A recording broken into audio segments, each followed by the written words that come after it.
If you like this podcast or the previous ones, please consider buying me a coffee at buymeacoffee.com/Frankie'sPod. It just goes to help fund the software and the hosting.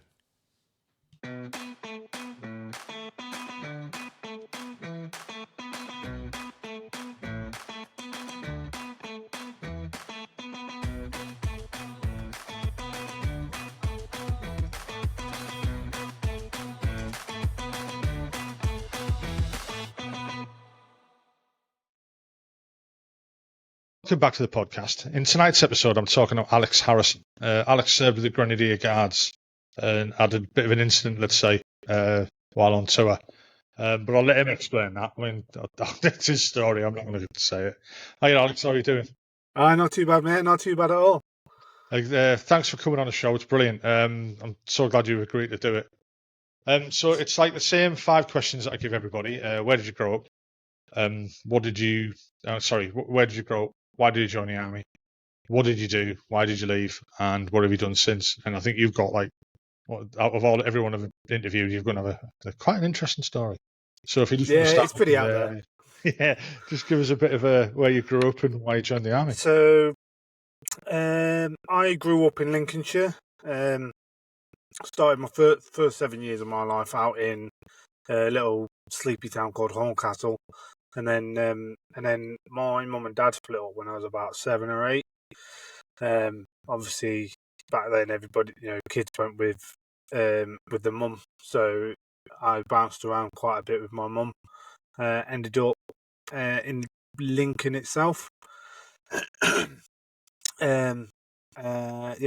spent the teenage years of my life on a council estate, going to normal public school, doing what teenagers did back in the 90s.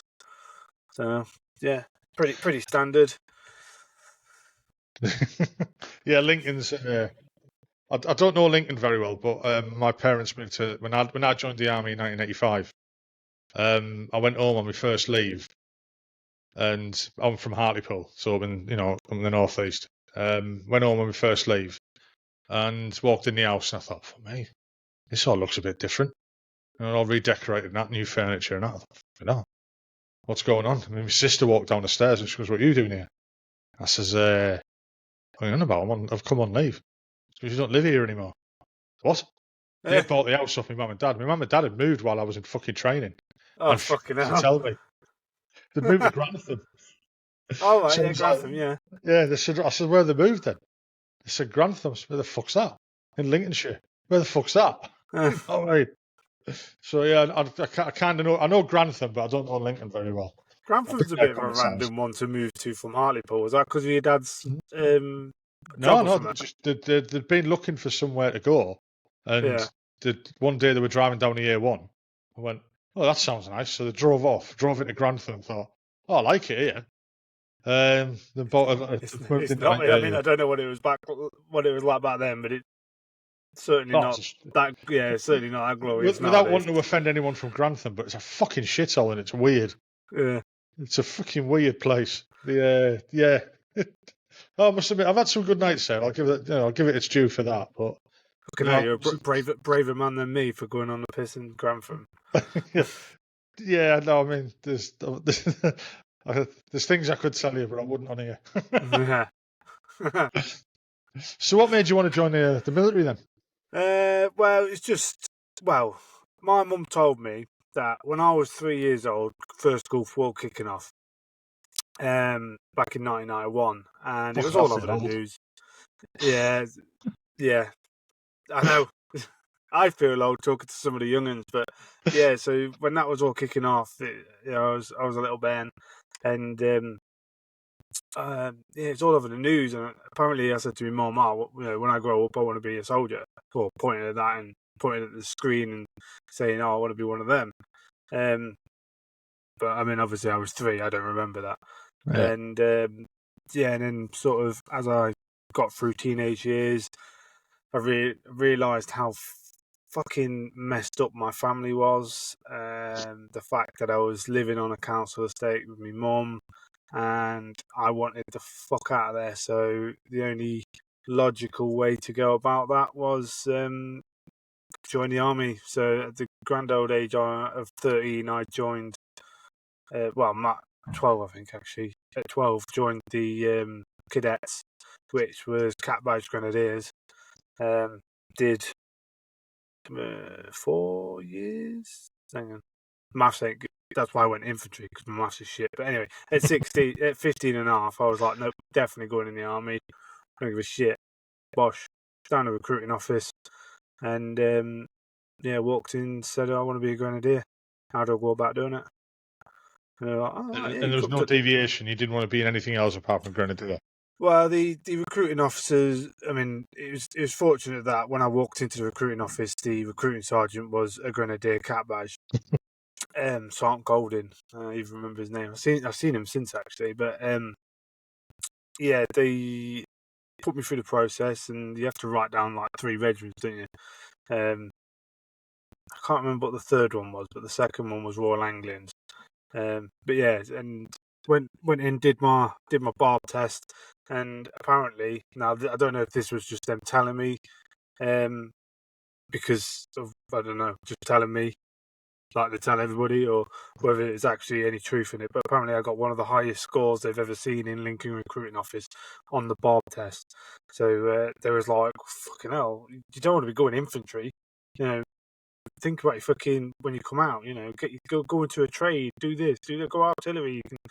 And they basically offered me everything but intelligence score.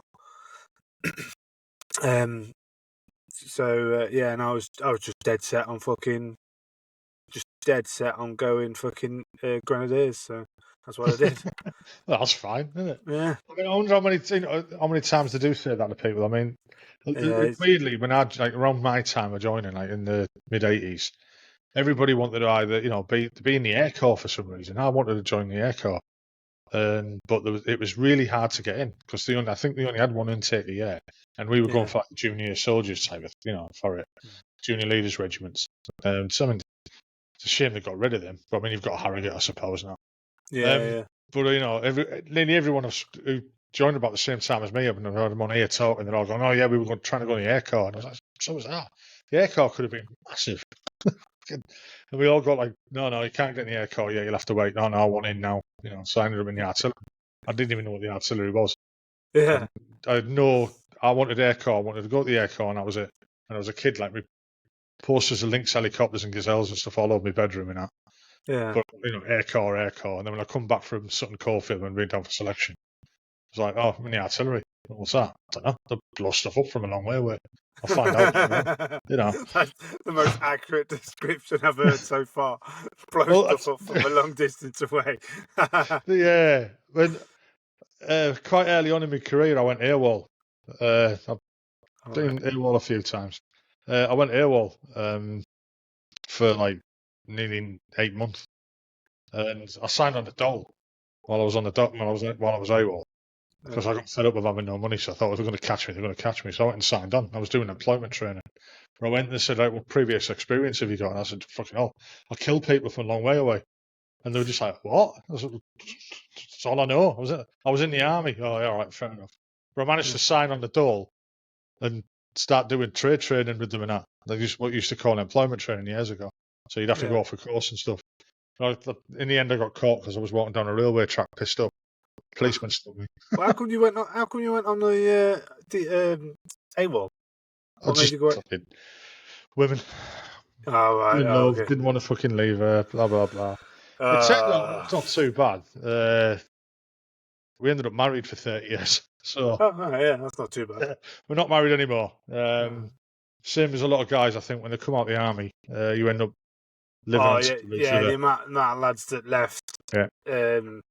For women is ridiculous. But the fucking stupid thing is that they leave for the woman, and then 6 months after getting out, once they get stressed and fucking can't handle civvy life, the fucking missus leaves them.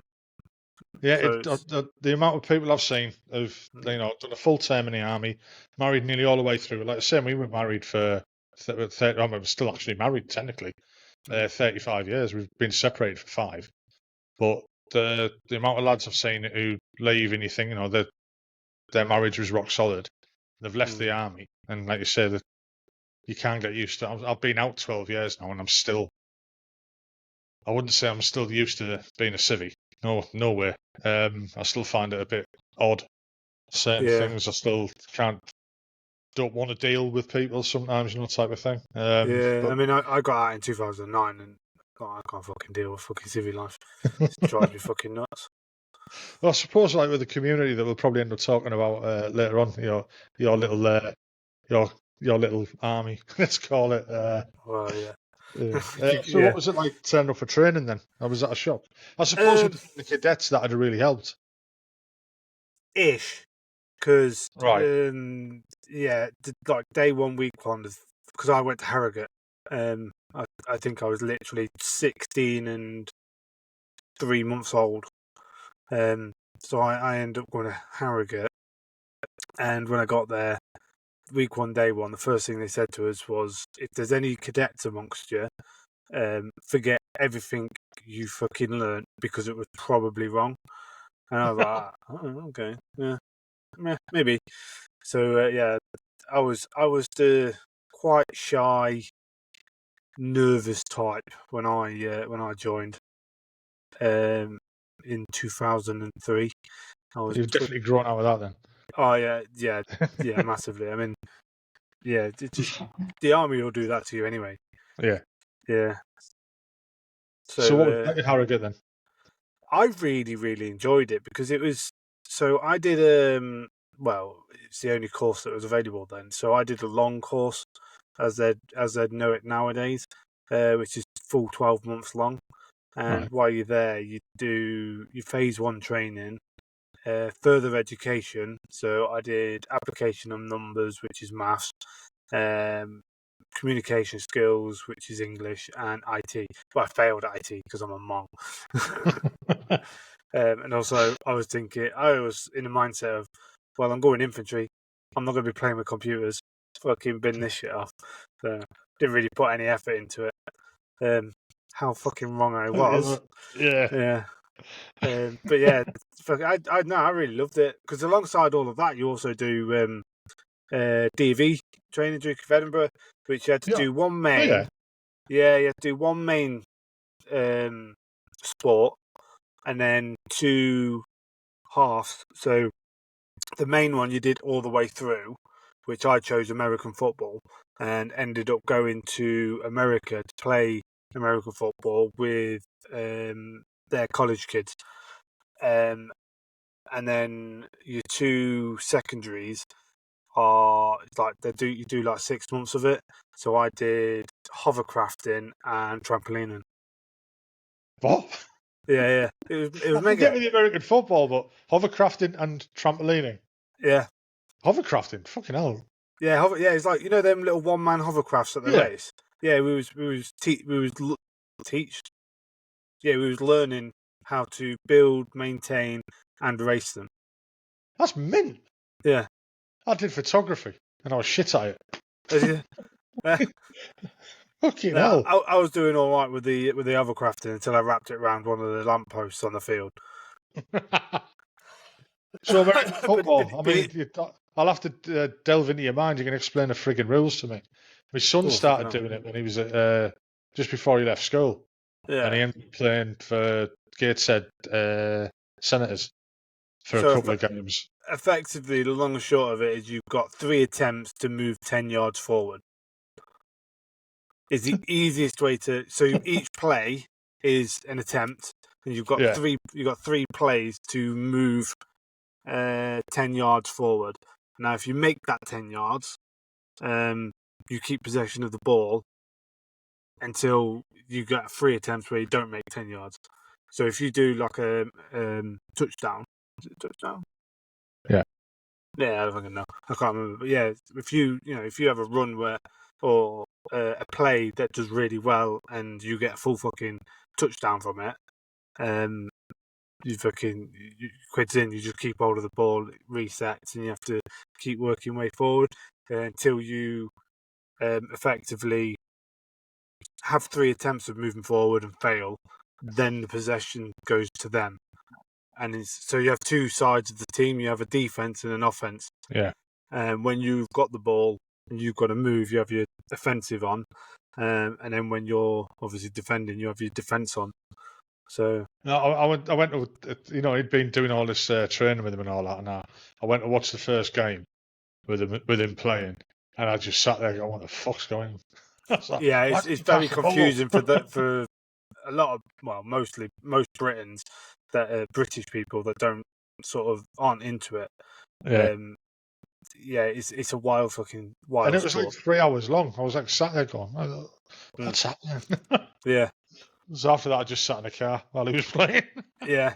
Bless So him. yeah, I think you have. I can't. I mean, I wasn't too sketched up on the rules, but I'm sure you get something like so much time per team.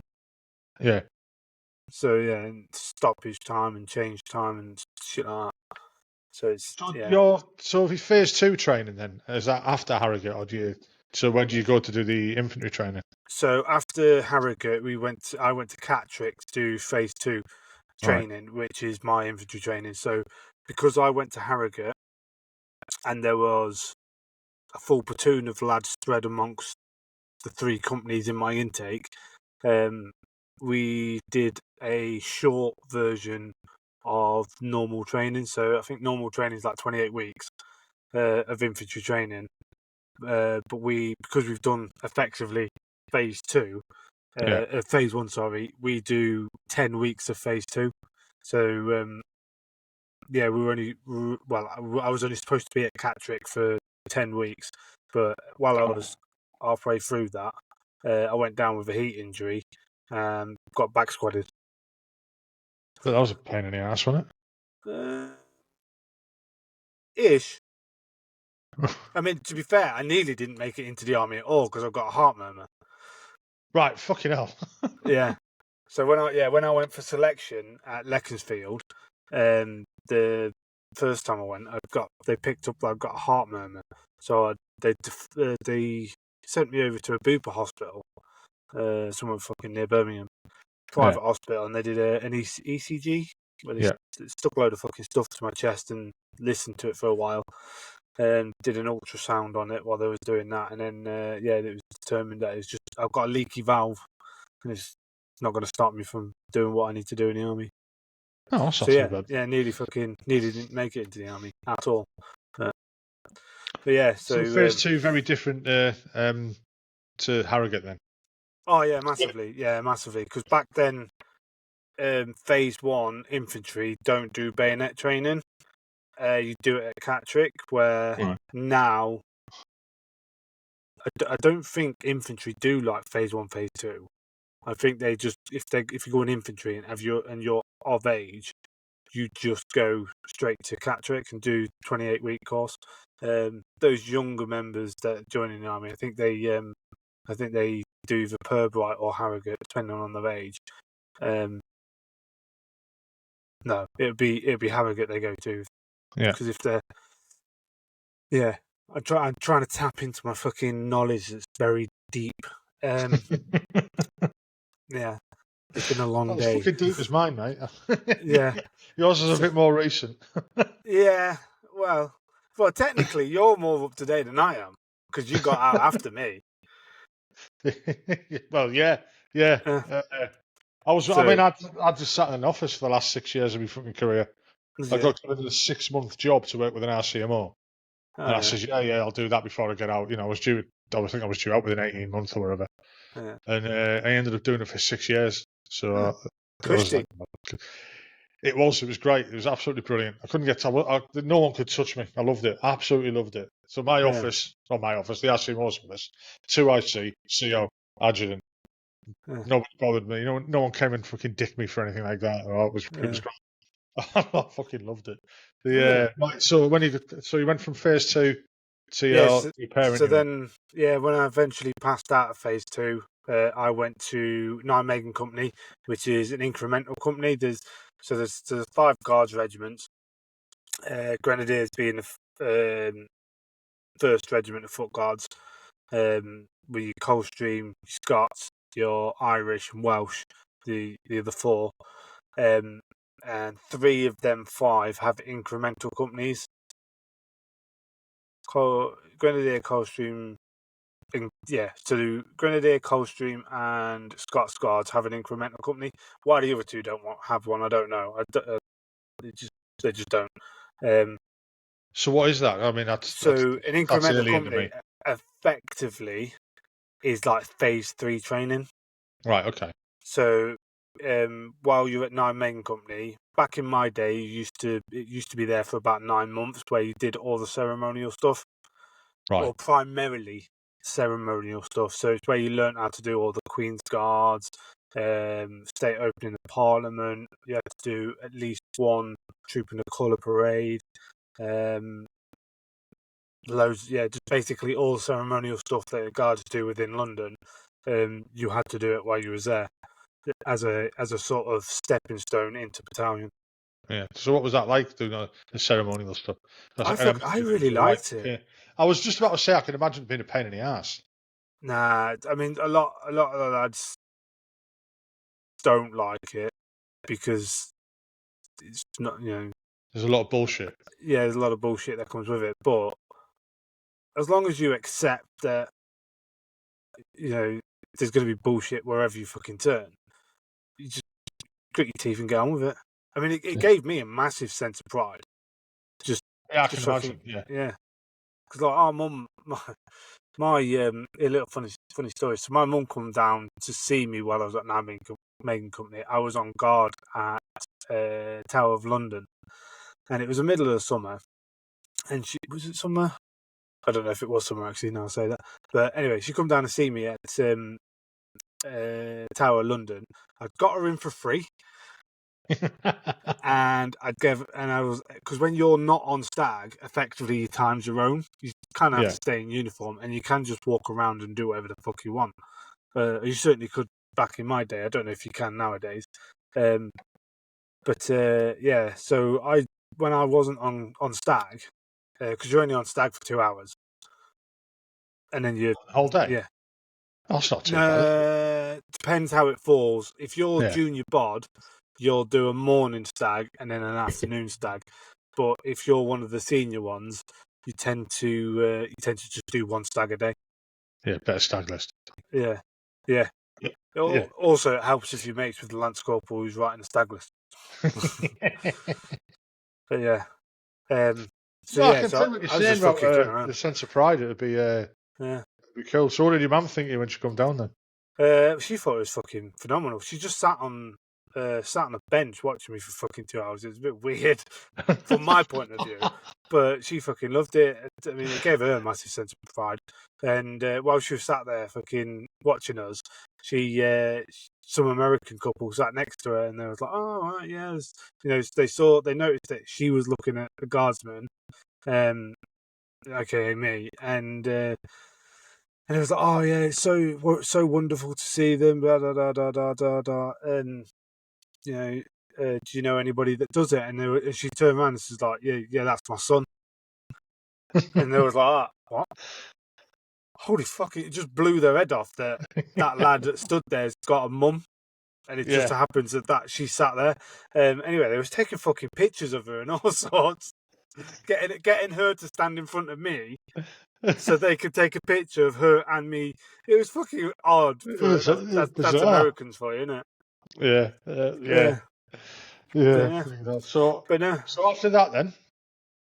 So after 9 Main Company, I went to battalion and I went into the Queen's Company. Although I got ripped off because while I was in 9 Main Company, I did the Cambrian Patrol and got gold, which is pretty fucking hard, apparently.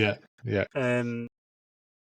And because we was told, all the G-men that was on that competition, we was all told that because of our performance within the Cambrian Patrol, we were all going to go to Recce Platoon because long distance fucking walking, that sort of shit. But anyway, long story short, they fucked me over and they sent me to Queen's Company, which is just a normal fighting company. Which, to be fair, I'm not that fucking asked about because it was a good crack. So the Recce Company, is that what people aspire to be? Recce Platoon within Recce Platoon, Recce Platoon within Support Company is like the creme of the regiment, apparently. I don't know. They get all the fancy, or they used to. I don't know if they have a recce platoon anymore because they've got that Royal Regiment. That actual fucking recce battalion now, haven't they? Yeah, it's Whole all regiment. changed. I'm lost with Yeah, it. You know, yeah, the way the artillery's changed is like totally different when I was yeah. in. You know, I don't even try and keep up with it. You know, No, I don't know that it's many people who are still serving anyway. So yeah. Well, it's quite good because all the lads I served with are all like senior buds now. So I can get into the battalion and just fucking. Like I was there one Saturday doing because it was Grenadier Day. Went in and it was just fucking talking to all the like company sergeant majors, WO fucking ones. One of the lads that was a lance corporal when I was in. He's now WO. Which one's the highest? Is it WO2? WO1. Oh, WO1. Yeah, so Yeah, he's a fucking WO1 that works within Whitehall doing something. fucking hell. I'm not quite sure what, but he was there, and he's just fucking just so they're all the people that I served with, and I know really well. So like, if I need shit from the regiment, You're fine. It's yeah, weird, I'm isn't it? I sure. mean, I do look, I keep an eye on people who are still in, who I knew, Yeah, and they're all getting like LE commissions and stuff like that, and I'm thinking, fucking hell, I knew you when you were a fucking pup, and yeah, the stuff you used to get up to, if they fucking knew. yeah. It's fucking wild, isn't Well, it's the same for anything, I suppose. it? So, what was it like then, actually being into your Yeah. adult work? Let's say. Yeah, when I got to battalion, it was a bit of a shock for the wrong reasons. Mainly because now making company's pretty rigid because you're doing all the ceremonial stuff. But Hmm. then when you get to battalion, yes, there is a little bit of rigidity there, but it's a lot more chilled and more adult environment. If that makes Yeah, sense, if you're told to do something, they just expect you it's done. They don't chase you unless you don't do it. Then you're fucking for the high port. But you know what I mean. But yeah. yeah, they do treat you, or they certainly did in my day, treat you like professional soldiers. But I've heard a lot of other bods that's gone through other infantry regiments, and they say it's a very immature environment that they just treat you like fucking babies. And Hmm. Yeah, kind of. Yeah, I mean, yeah, I was saying I was the artillery, so I was the artillery. I was the artillery. Just yeah, me up. And I didn't really get you tend not to mix with other units and don't have that much of experience of them until I yeah, got moved up to the fire planning cell. So we ended up in, they work in brigade headquarters, battle group headquarters. yeah. So I got to see how the Fusiliers worked because we were supporting the Fusiliers at the time. And it kind of opened my eyes. Like people will think, infantry, thick as fuck, lower score, they don't, not very bright. Some fucking very intelligent people in the infantry. I Yeah, was watching their signals pods, like their SIG sergeant and stuff like that, like at battle group headquarters, and I was thinking, fucking hell, you fucking know your shit. And the lads we were working with, our OPs were out on the Warriors and out with the companies and stuff, and very, very, the Fusiliers were very good. I yeah. must admit, they really were. But you did have, when you said about immaturity there, yeah, there was a But fair bit of that, yeah, to be very honest. babyfied. Is basically, from what I can gather, is if they was told to do something, they was coached to through it Yeah, there through. was definitely micromanagement in some places. Yeah, where there was a little bit of that in the guards, Yeah. but not as much because when I got to battalion, I got to battalion when they was at Windsor, and I was literally there. I don't know, 3 months, and then we moved to Aldershot, and then by that time we was into pre-deployment training for Iraq, so it Right. was very much we're going to fucking war. Get a fucking grip of yourself. Yeah, grow up. Yeah. Yeah. So was that Because your first tour then, was it? yeah, that was my first tour Iraq in 2006. Rear echelon, not rear echelon. That's something else I'm thinking about. we're operational battle group, so we was basically just stagging on and not really doing an awful lot on anything. But we Was was that the beginning of the year or the second half? Because that was the last tour I did was 2006, and that was the second half of the year. So we went out about May time. So we was out there for the summer.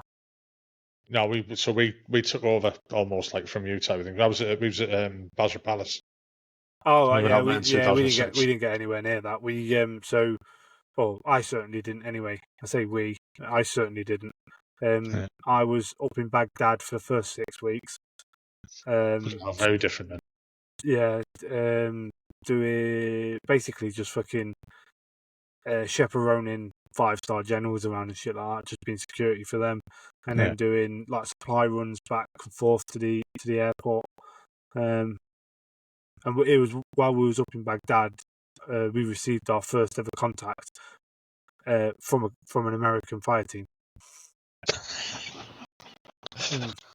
We was going down what's known as the A1, which is the main road between what is the green zone and the airport. And there, as we was going down there was an American patrol in front of us doing IED clearance or detection and clearance, and we just, we was just thinking, oh, we'll just fucking swerve around them and just fucking do one. Oh no, they weren't fucking having any of it. We got to a fucking distance, and they was telling us to fucking stop and fucking turn around and this, yelling at us. Obviously, we didn't fucking hear them because they're in their vehicles and we're in ours. And then we obviously got a little too close for their fucking comfort zone. So they fucking shot a warning shot off through their 50 cal into the soft verge. And we was like, no, we're gonna fucking turn around and fuck off. We'll do this later. Yeah. Point taken, lads. Yeah, we get you now. Yeah, and I was on the first front vehicle, and it was a bit of a holy shit. What the fuck's he shooting at us for? They don't give a shit at the Americans. They just I could shoot tell first. stories about the Yanks, but I won't. Yeah, shoot first, ask questions later. Yeah, very much so. I mean, but it's actually written into that's their like rules of engagement, isn't it? Almost. Effectively, yeah. Yeah, I mean that's the same with their their police force as well. Unfortunately, I think they're slowly changing that. Yeah, well, I hope so. I mean, when the way our country's going. Yeah, when you're in a country that is legal to have firearms, it's just never going to go well, is it? But no. let's not go down the fucking. Yeah, but that's just a show. That's just a showpiece, isn't it? Yeah. It's a toy basically. It's a little plastic BB gun. Yeah. Mind you saying that, I wouldn't like to get shot off it. Fucking imagine it'd sting a bit. No. Yeah. No. It's. I've had a few fucking airsoft rifles before, and I got an L96 once because I was quite into my airsofting. And then when I got it, I was wondering how powerful it was. So then I fucking our mate was just round at our house at the time, so practically his leg was at the end of the barrel. I pulled the trigger, and the BB actually stuck in his calf. Oh, yeah. I mean that one will go through an empty can of beer. Not that I sit here on a night shooting cans of beer. It'll go through it, so I wouldn't like to get shot off it. No, I found that in there was like a military show on in Blythe, and there was a tent where they were selling like airsoft guns, and I walked in and seen that, and I thought, hang on a minute, shouldn't that be like painted blue or pink or something? And I was fucking, I'll have that. That's going on my wall. 45 quid it was. Oh, that's a fucking bargain. I know. I was like thinking, it's something for the wall, something to talk about when people come around. When the Op Courage guy come around to give me some counselling, he like walked in and looked on the wall and went like looked at me, and I was like, it's not real, don't worry. Yeah. Don't have to worry about that. I don't think I'll be able to take my head off with a BB gun. Don't know until you try it. Don't. Next time I'm drunk, I'll be like, oh, all right. Yeah. See if the shirt's a bit more. Yeah. So was the rest of the tour in Iraq then? Did it get any more interesting? No. Well, to find interesting, because when we finished up in Baghdad, of which we got sniped as well while we was up there, but We didn't So fucking know. that was your first real contact then, apart from the Yanks taking pot shots. Yeah, that was our first real contact, but we didn't know it had happened. Because we was, so you know the training ground, the parade ground with the cross swords. Yeah. Yeah, so that's where we used. That's where we used to do all our vehicle training because we was all vehicle based in snatches. Yeah. So we was to go on. We would go on there and do all our training and stuff on there because that's inside the green zone and it's a bit safer, whatever. And while we was there having a fucking water break, there's just a fucking like a bit of a ding off a wall behind us, and like none of us was like even the team sergeant or fucking anybody that was there was just like, oh, we didn't even fucking notice it. It was just like we thought somebody had thrown a rock. One of the lads had just thrown a rock at the wall. Just didn't think anything of it, and then he just fucking carried on sitting around, and they eventually cracked on after our water break, and then ended up going back to camp, and the camp QRF was like, "Oh, we was just about to come get you," and we were like, "What? Why? What the fuck's going on?" And they were like, "Yeah, you got sniped at. It was on the net," and we were like, "Did we? Oh, okay." Like nobody was none the wiser. It's like straight over our head. It just didn't fucking didn't register at all. So that was quite interesting. And then after we did our 6 weeks in Baghdad, we went down to Shaiba Logistics Base. And then we was on basically stagging on the POW camp. But was that interesting or just shite? It was interesting from a point of view of, and I've got to be very careful of what I say because I'm not actually supposed to talk about it. It was interesting from the point of view of being a prison guard. Yeah. Because when you join the infantry, you don't expect to be doing something like that. But I'm not saying any more about that. But it was pretty fucking boring because we was just doing 24 hours on, 24 hours off. Yeah, years ago when the Maze prison was open, if you Christ, are you old enough for that? I'm not old enough for it, but I do know of it. Yeah, so you do tours guarding that and the Crumlin Road. Yeah. And you're basically doing 9-hour stags, 3 hours at one tower, down, move to the next tower, 3 hours, move to the next tower, 3 hours, 9 hours off, 9 hours on, 9 hours off, and it was shit. It's the shittest tour you can ever do. But in the middle of that tour, you'll go to, or you used to have to go to Crumlin Road jail, and that one was quite good because not only could you see like the guys in the prison, because they used to come out and like fucking hoist stuff like that. When you were at the Maze, you were in these massive towers and you were well away from everyone. The only fun you got there was shining you had big searchlights on a tower, and you'd shine them through their windows to keep them awake at night. No, you wouldn't do that. It was naughty. No, that's naughty. That's naughty. Yeah. Or the A1 that was going M1, A1, I can't remember the road that used to go down the side. Used to like line the torch up on there and then flick it on just as there was a fucking truck going past. And it'd be like, the fucking road and that. But the Crumlin one, it was because we were right in the middle of Belfast. There was a tower out the back that had a metal shutter on the back, and you weren't allowed to open it because there was a block of flats like opposite it, and they used to zero the IRA used to zero their weapons on that plate. So if you opened that plate, there was a good chance you would get. And you'd be sitting in the tower, you'd hear it ping. You'd just like, fuck's sake, they're shooting at me again. And you're just like, is this a contact? They went, no, it's all right. You'll be all right.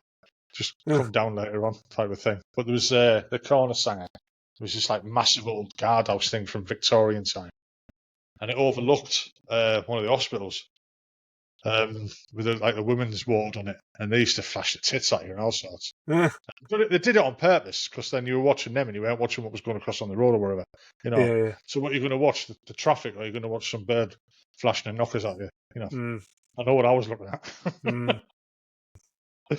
No, that was the last tour I did in Iraq. Was 2006, the back end of it. Did a half. Yeah, so it was starting to get a bit naughty again then. It was, it was starting to kick off, wasn't it? Yeah. Yeah. So you come back from that one. Yeah, so we ended up doing 5 months out there, which we was only supposed to be doing 3, which was a yeah, bit of a shitter, but it is what it is. It's because we was sent out there as a gap filler. So it was basically there was a gap between one battle group taking over and one battle group leaving and another battle group taking over. yeah. And so there's like, yeah, we'll just fucking fill it with random regiments. So that's how we ended up doing that. And then got back and pretty much, well, we had oh God, excuse me, we had 4 weeks leave and then straight into pre-deployment training for Iraq, Afghan. So was the so I never did Afghan. Was the pre-deployment training for that different or very different to the pre-deployment training for Iraq? Massively different. Yeah. Yeah. pre-deployment training for Iraq was well, quite heavy on the vehicle side, on snatches. Not an awful lot of like door kicking, as we say in the infantry. Yeah. There wasn't an awful lot of that. Surely because we knew exactly what we was going out to do, or well, we didn't know. The higher echelon knew exactly what we was going out to do. So it was, yeah. So all the training was based around around vehicles or holding positions. Like, so Mm. we'd go into like Copill down and then just hold a section of it and just build fortifications and stuff like that. From what I can Yeah. remember, Yeah. yeah. And then where pre-deployment training for Afghan was proper infantry training, as in like section attacks, platoon attacks, company attacks, shit like that. We went to Kenya as part of that as well, which was a fucking nightmare because effectively we just did attack after attack after attack around a mountain. Yeah, that was gnarly, Yeah, but I imagine. yeah. So like, but before we deployed or even really got into pre-deployment training, so when on the 2007 tour of Afghan, the Grenadier Guards was doing the omelette training with the Afghan National Army. Right. So I don't know if you've ever seen the program Jack, a Soldier's Story. It was on the BBC, I think. No, I'm not. I'll look it up. Yeah, so yeah, Jack, a Soldier's Story. I imagine it's all over YouTube. But that's the Grenadier. That was Jack Mizon, who is that who's been followed in that program. He was in my platoon in Queen's Right. Company. But because they was doing the omelette team, there's only a certain amount of spaces. So they originally started off by sending 3 fighting sections from the 3 fighting companies over to the Royal Anglian Battle Group to be attached to one of their platoons within their companies. So Right. I was attached to 1st Battalion Royal Anglian, C Company 10 platoon, and then excuse me, I got a frog in my throat now. So as time went on, they realised, well, there's going to be like a company of blokes left over. So what they did is they made a fighting company out of the blokes that was left over from the Queen's 2 company and an incoming company, and basically just attached that whole company to the Viking battle group. Right. So yeah, there was quite a lot of guards over with the Royal Anglians, just because there wasn't any space for them within the guards, the Grenadier battle group. So that was your introduction to Afghanistan. How was it? Well, it's interesting. I I mean, I was only out there a month, for reasons I'll get into in a minute. But that month I was out there, every single day we was, or pretty much every single day we was picking fights with the enemy. aka the Taliban. Yeah. And where we was up in Kajaki, where like there was literally us, the ANA, a few mercs, and the Taliban. There was no civilian population. No. No. Effectively, everybody had moved south because we was the most northern fob. Yeah. If Fucking I hell. remember rightly, yeah. I think Kajaki was the most northern fob out in Helmand province. We was on the Kajaki Dam, which borders Helmand province and whatever the other province is next to it. Yeah. It's literally on the border. So as we was on the OPs up at the top of the mountains, one of the OPs was out looking over the reservoir, Yeah. and that was in the next province. If you like, to give you a bit of a sort of a graphic detail of whereabouts in Afghan we was. While we was up there, it was fun. I mean, like I said, picking fights with the Taliban daily. We also got a bit of downtime. We went swimming in the reservoir. Partaked in a bit of grenade fishing, which was quite interesting. I've never done that before. What else did we get up I to? suppose in one way, if you've seen like all the civilians have left, if you've seen anyone knocking about in jammers, you knew they were the enemy. Oh yeah, exactly. Yeah, that's it. Yeah. Yeah, so there was literally, our main objective up there was to keep or extend a 4 kilometre bubble around the dam.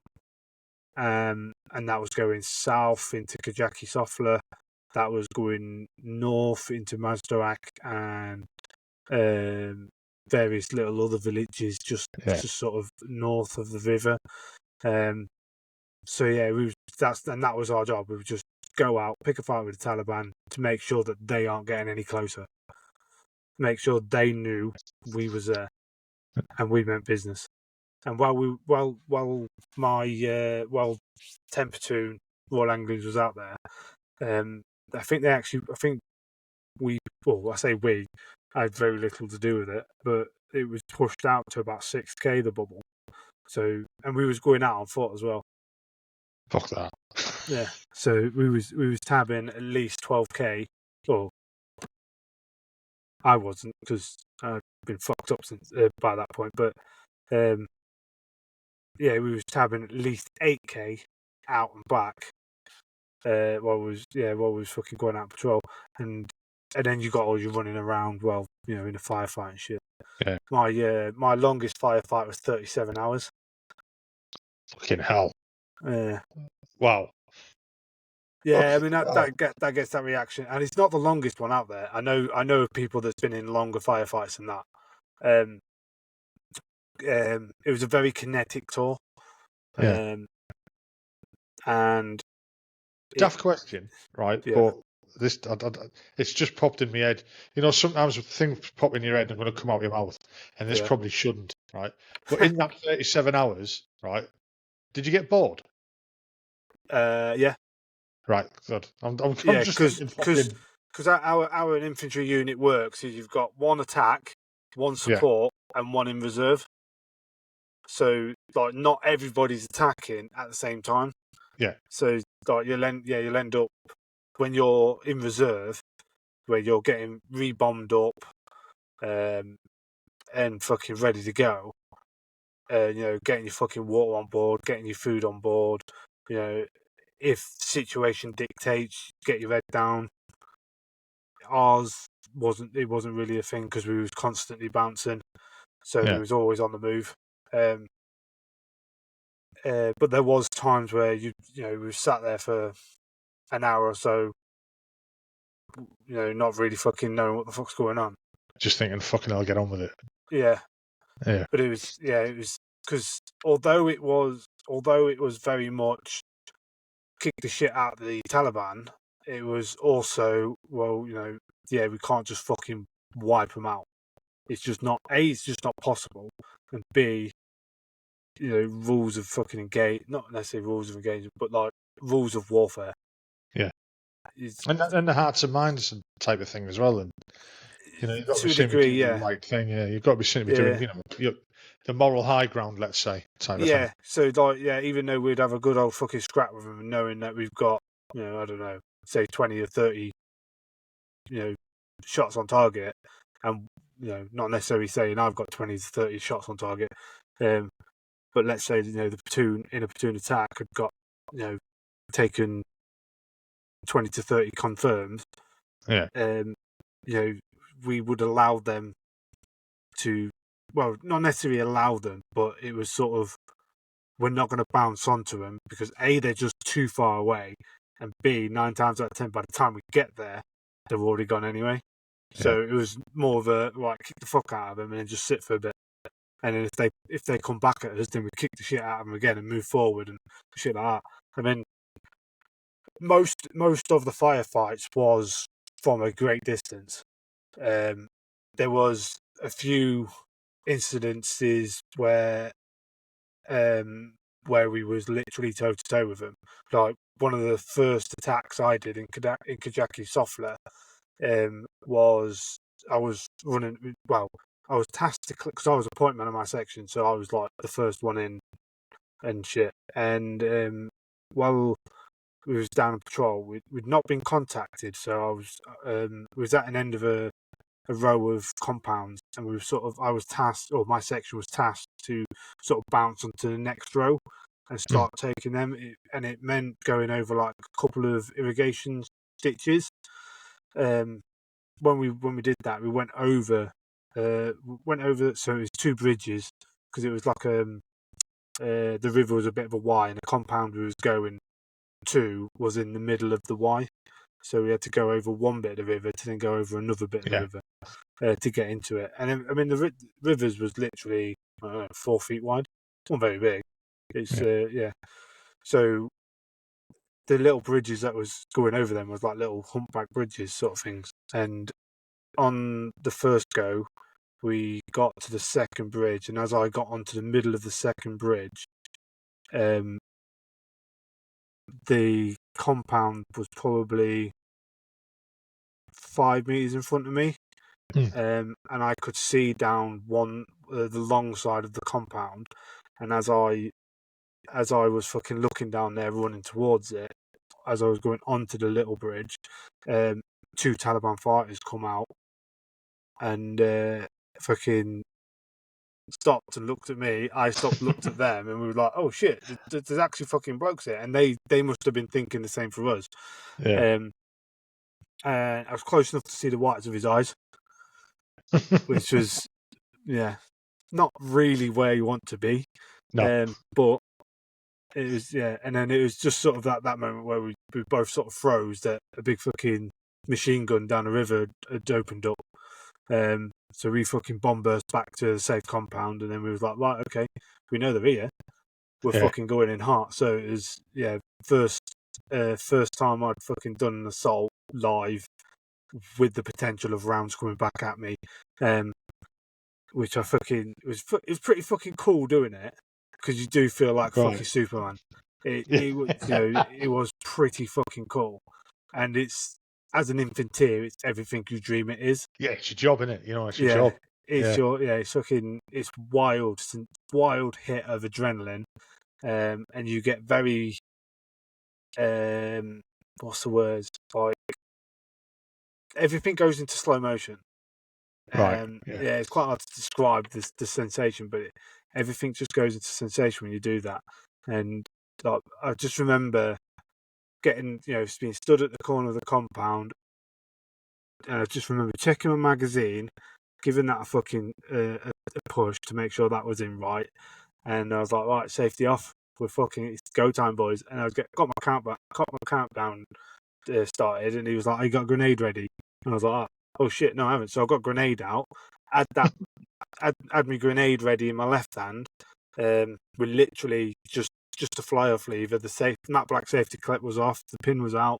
It was ready to go. And he says, right, as soon as we get over that fucking river, you throw that grenade into that compound, and don't fucking let anything shoot back. And I was like, oh, fucking okay, fucking hell, right, okay, big boy time. Woo, right, let's go. And I was thinking, well, how am I going to fucking throw this with a rifle in my hand, shoot, throw the grenade? I can remember just sort of being a bit confused by like, oh, no, I'm going to have to go fucking bolo here and just start fucking letting rounds off while I'm throwing a grenade. So I was, got the countdown, got the go, bounced around the corner. As soon as I was around the corner, I was fucking firing rounds into like doorways and stuff. And as I got to the river, threw the grenade over the little wall that we was going towards.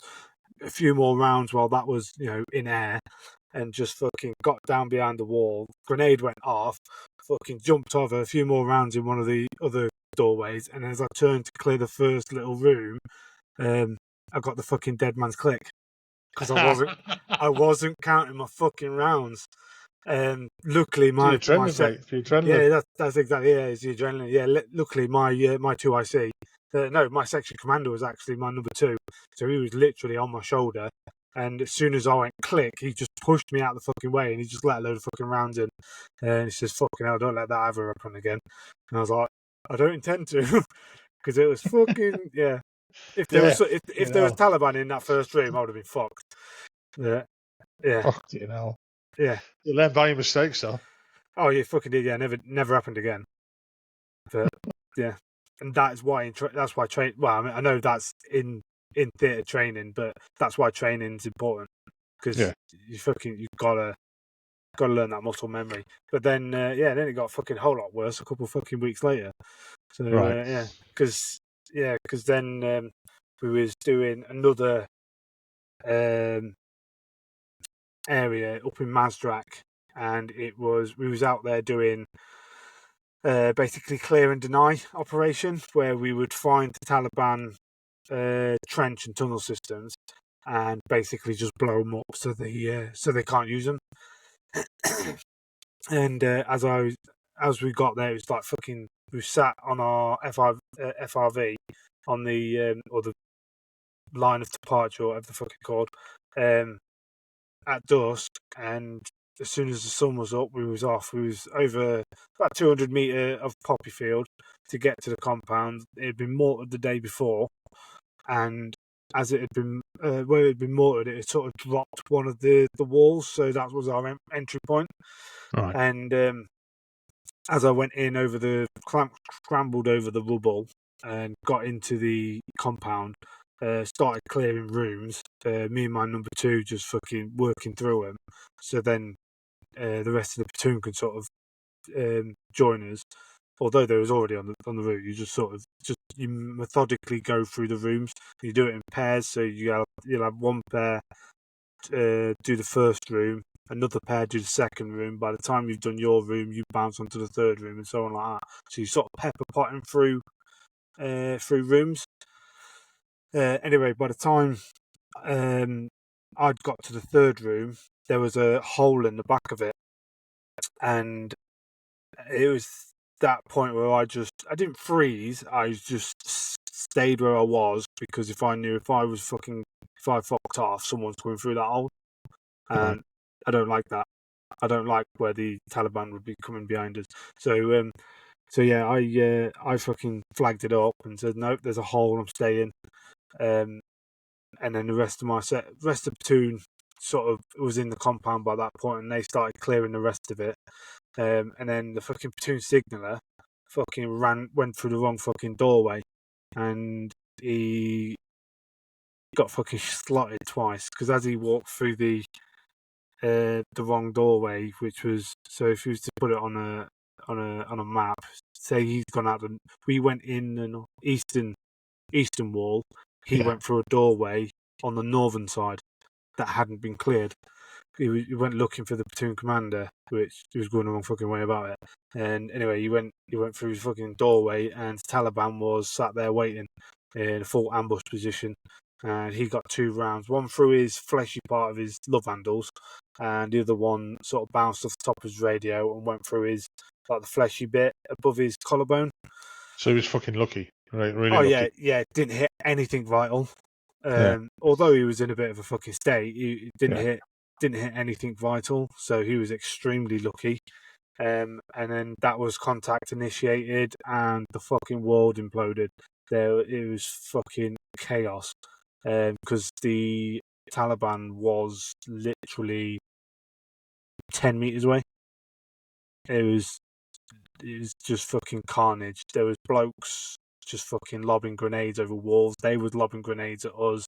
It was just fucking carnage, and all that was going on while I was still sat or kneeling, looking at this fucking hole, thinking there's going to be a grenade roll through there in a second.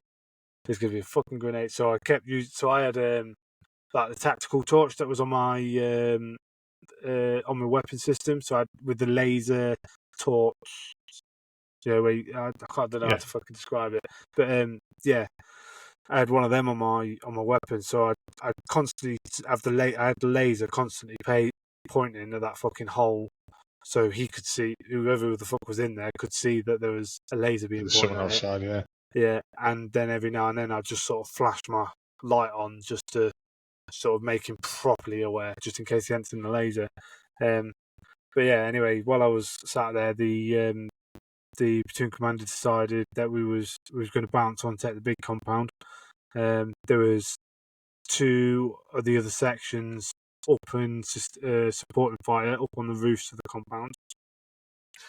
And then so we was known as suicide section, because every time they wanted a job doing, our section commander volunteered us for it, which is fine because it meant we got all the fucking action. But at the same time, it was pretty fucking wild. So yeah, we was volunteered for bouncing forward. And it was like, Harry, get the fuck over here. And I was like, I'm not fucking moving because I'm still looking at this hole. Get me a replacement, then I'll move. Anyways, one of the LMG gunners from one of the other sections come over, and he started watching the hole. And then I started getting my brief from my platoon sergeant, and he was like, "Yeah, right." So because the doorway was just an open doorway, there's no door on it, just an open doorway. And he was looking at the doorway, and he says, "Right, see the big compound across the courtyard? That's what you're going for." And I was like, "Hang on a minute. There was a hole. That hole goes somewhere." Stuck my head out, saw like a really small compound, which was probably 2 meters by 2 meters, big, and sort of made the calculations in my head. Well, that hole must go to that compound. I think there's someone in there. Anyway, flagged that up to my platoon sergeant. Says, "Look, son, there's a hole in the fucking back of that room there. It goes to that small compound. I'm sure of it. Do you want me to clear the small compound first, to then bounce onto the big one?" And he was like, "No, don't fucking worry about it. The compound's too small. There's gonna be fucking no one in there. Just get to the big one, fucking, and kill anything that's fucking in there." And I was like, "Oh, right, okay." And he's like, "Don't fucking butt me. Just get the fuck on with your job." And I was like, "Okay, cool. Right, time to put my fucking big boy pants on." And and then got the countdown, got the rapid fire from the supporting section, and as I ran out the doorway, took a hard left down the wall in front of the compound where we was, and then ran directly in front of the doorway of the small compound. The Taliban was in there waiting, and as I ran past the doorway, they opened up, and the first round went through my helmet, in my temple, and bounced out the bottom of my eye socket, knocking me clean off my fucking feet. The rest of my section then ducked in behind the wall of the small compound, and they was just tossing frag grenades over the wall. And as they was doing that, I was on my hands and knees on the floor in front of the doorway. I caught a bit of frag grenade in my arse cheek. Yeah. So yeah, that was a bit of a running joke for a few years after that was that I was blood brothers with the Taliban that shot me, because we turned him to pink mist. Fair enough. Yeah, there wasn't an awful lot of that lad left, if I'm honest. But yeah, he was fucked. But as I was on my hands and knees, I was like, "Holy shit, what the fuck was that?" Because at the time, I thought an RPG had hit the wall I was running alongside, because Taliban was well known for using RPGs at fucking close quarters, and I thought the RPG had hit the wall, and then the the cone blast had come through the wall and taken half my face off. So as I was on my hands and knees, I was looking down at me fucking at the floor, and my first reaction was, "Oh shit! I better get my rifle." Looked up at my rifle, and it was just out of arm's reach. As I went to reach for it, about 30 enemy rounds bounced off it, and I was like, "Do you know what? No, I don't think I need that anymore. I'm just going to leave that there for a second. Let me just fucking assess the situation." At that point, I realised that my face was numb, and I was like, "Fuck, right, hang on, what the fuck's going on here?" Because I was also a team medic as well, so Right. triaging stuff, that was all going through my head. So I was like, right, let's just fucking, feel my face. So I was feeling my face while looking at the floor, and I was like, that's fucking odd. I can't feel any of that. That's fucking mental. And as I pulled my hand away from my face, that's when I saw the blood coming off my face from the other eye. Yeah. Also, while I was fucking down there, I was checking my legs and I was thinking, right, I need to get the fuck out of here. I had a quick look around and realised that there's 3 enemy positions around me. I need to get the fuck out of here. They're typical tactics to injure someone, but don't kill him. I don't think they was quite expecting me to take a 7.62 to the noggin and still be okay. But anyway, so the tactics was, if there's an injured soldier, injured Brit, just fucking shoot around them so that more people come out and get him. Typical fucking war tactics. And then that wasn't the case, because I was like, yeah, I am fucked if I stay here. I'm getting the fuck out of here. So I checked my legs. As I checked my legs, green tracer went through my trousers. Not close enough to penetrate my skin, but close enough to burn it. And I was like, oh, fuck me, that was close. And I was like, yeah, my legs are still fucking working. I can still feel my toes. I can still wiggle my toes. Right, I'm getting up. I'm getting going. I'm getting gone. And got up onto my feet. And by that point, I'd sort of somehow ended up on the wrong side of the doorway, where all the fucking shit's coming out. And the section commander from the other section on the roof that was giving supporting fire, they bear in mind, like, this hole is like 2 meters away from me. They was fucking rinsing into it. Like, there must have been 400 rounds go into that fucking hole while I was fucking on the deck next to it. But yeah, the section commander from the other section gave me a countdown. 3, 2. I wasn't waiting for fucking go. I went on 1. And as I went on 1, a red phosphorus grenade went off in the compound I was shot from, and that got me just underneath my nose and burnt all my airways. Oh, fucking hell. Yeah, so that was a fucking treat. And then so I'd managed to get back, and in the process of running back, bear in mind it's probably less than 20 meters. I've managed to get my my morphine EpiPen out of my trouser pocket, my mat pocket out of my trousers. Primed it, had it ready to fucking go, and just as I ran back into the safe compound where the rest of the platoon was, I was just about to fucking jab it into my leg, thinking, fucking get in, I'm getting a trip. As where the combat doctor that was attached to us out on the ground, he fucking grabbed my arm, and he says, yeah, you can't have that, mate, you're an head injury. I was like, oh, fuck's sake. Yeah, I was gutted. So, yeah. Yeah, and then, it was pretty wild that day. After getting shot and getting back to the doctor, because of my breathing issues, he thought I'd got a sucking chest wound as well. So helmet was off, first field dressing on my helmet, body armour was off, looking for my sucking chest wound, of which there wasn't. It was just the burns to my airways. I was in a pretty bad state. I've spoken to that doctor since, and he said, yeah, you was fucked. Like, how the fuck we're having it. So this conversation was about 5 years after our tour of Afghan, and he was saying, how the fuck we're having this conversation, I do not know, because I thought you was a goner. Wow. And I was like, oh, fucking hell, sweet, nice. Cheers for staying positive, bro. Yeah. And thanks for the confidence. Yeah, so he was pretty fucking brutal about it. Yeah. After the first field dressing and triaging, like the decision was made, we need to get the fuck out of here. So then they started a tactical withdrawal, of which by that point I was in and out of consciousness with blood loss. Yeah. Don't remember. Oh, sorry, I've missed a massive fucking part of that out. So while I was on the fucking deck, getting triaged by the doctor and like first aid, the platoon sergeant was cutting around wondering because he'd been told there was a casualty, and he didn't know where the fucking casualty was. He was looking for the casualty to get the casualty back. He didn't realise I was the casualty. So he was fucking running around like, where the fuck's the casualty? And I was like, son, I'm here. But because of the airways, I couldn't really talk very well. And then he was like, what the fuck is going on? And I was trying to explain to him about the 3 enemy positions that were shooting on me, or shooting at me and us.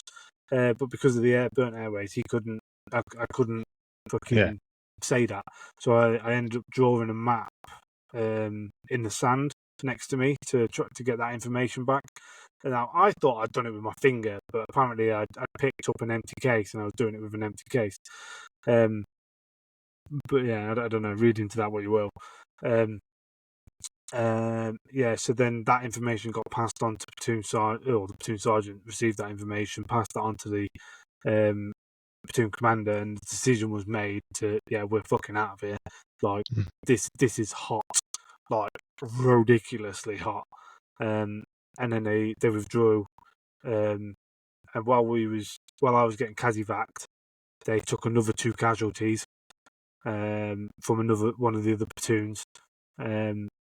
Apparently, and I don't know how true this is, but I was told one of the lads just went to fire his UGL but didn't check his muzzle clearance and just peppered the 2 blokes in front of him.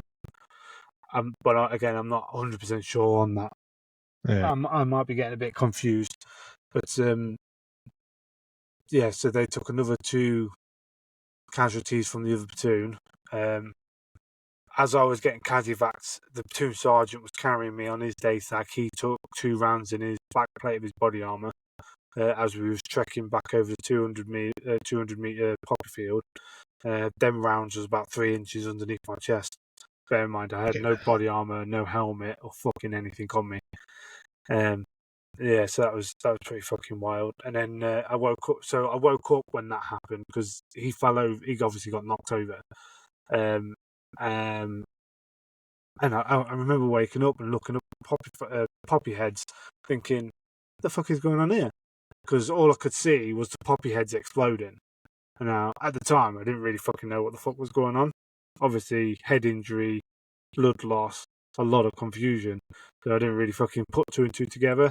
But apparently, that was the rounds going through the poppy field, through the poppies from the Taliban. So that was pretty fucking close call.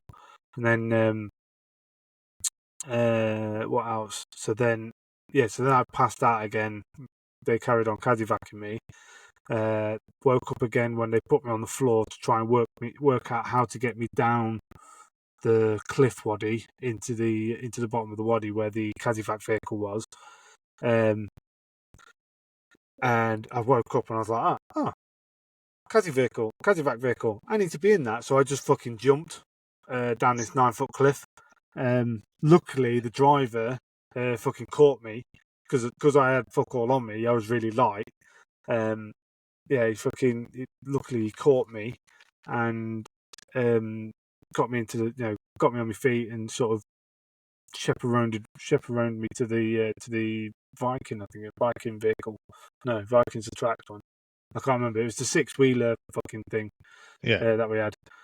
And I remember walking onto the back of it, and there was a stretcher in the middle with the 2 benches either side. And Gordon, the signaller who'd been fucking shot, he was already there, as well as one of the other casualties.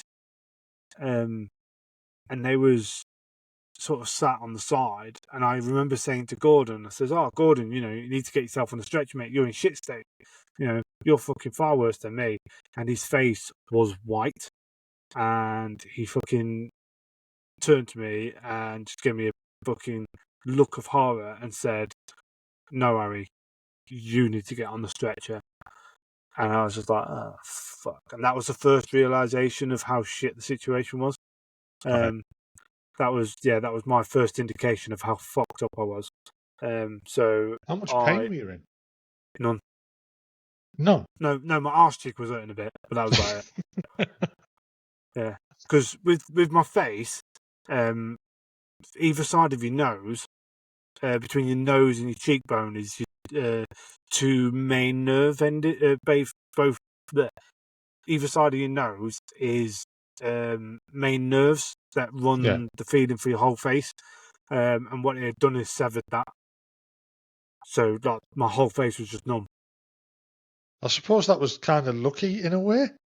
Yeah, I mean, I think it also to do with the fact that 7.62 had gone through my noggin. It caused quite a bit of fucking drama, but Yeah. um, yeah, like my face didn't hurt at all. It was just numb. Wow. Yeah, You yeah. know. Like when I got to the doctor, I was fucking whinging about my arse cheek because he was looking for like sucking chest wounds and fucking sorting my head out and stuff. And I was like, no, fucking bollocks to that. I sort my arse cheek out. I got something in my arse.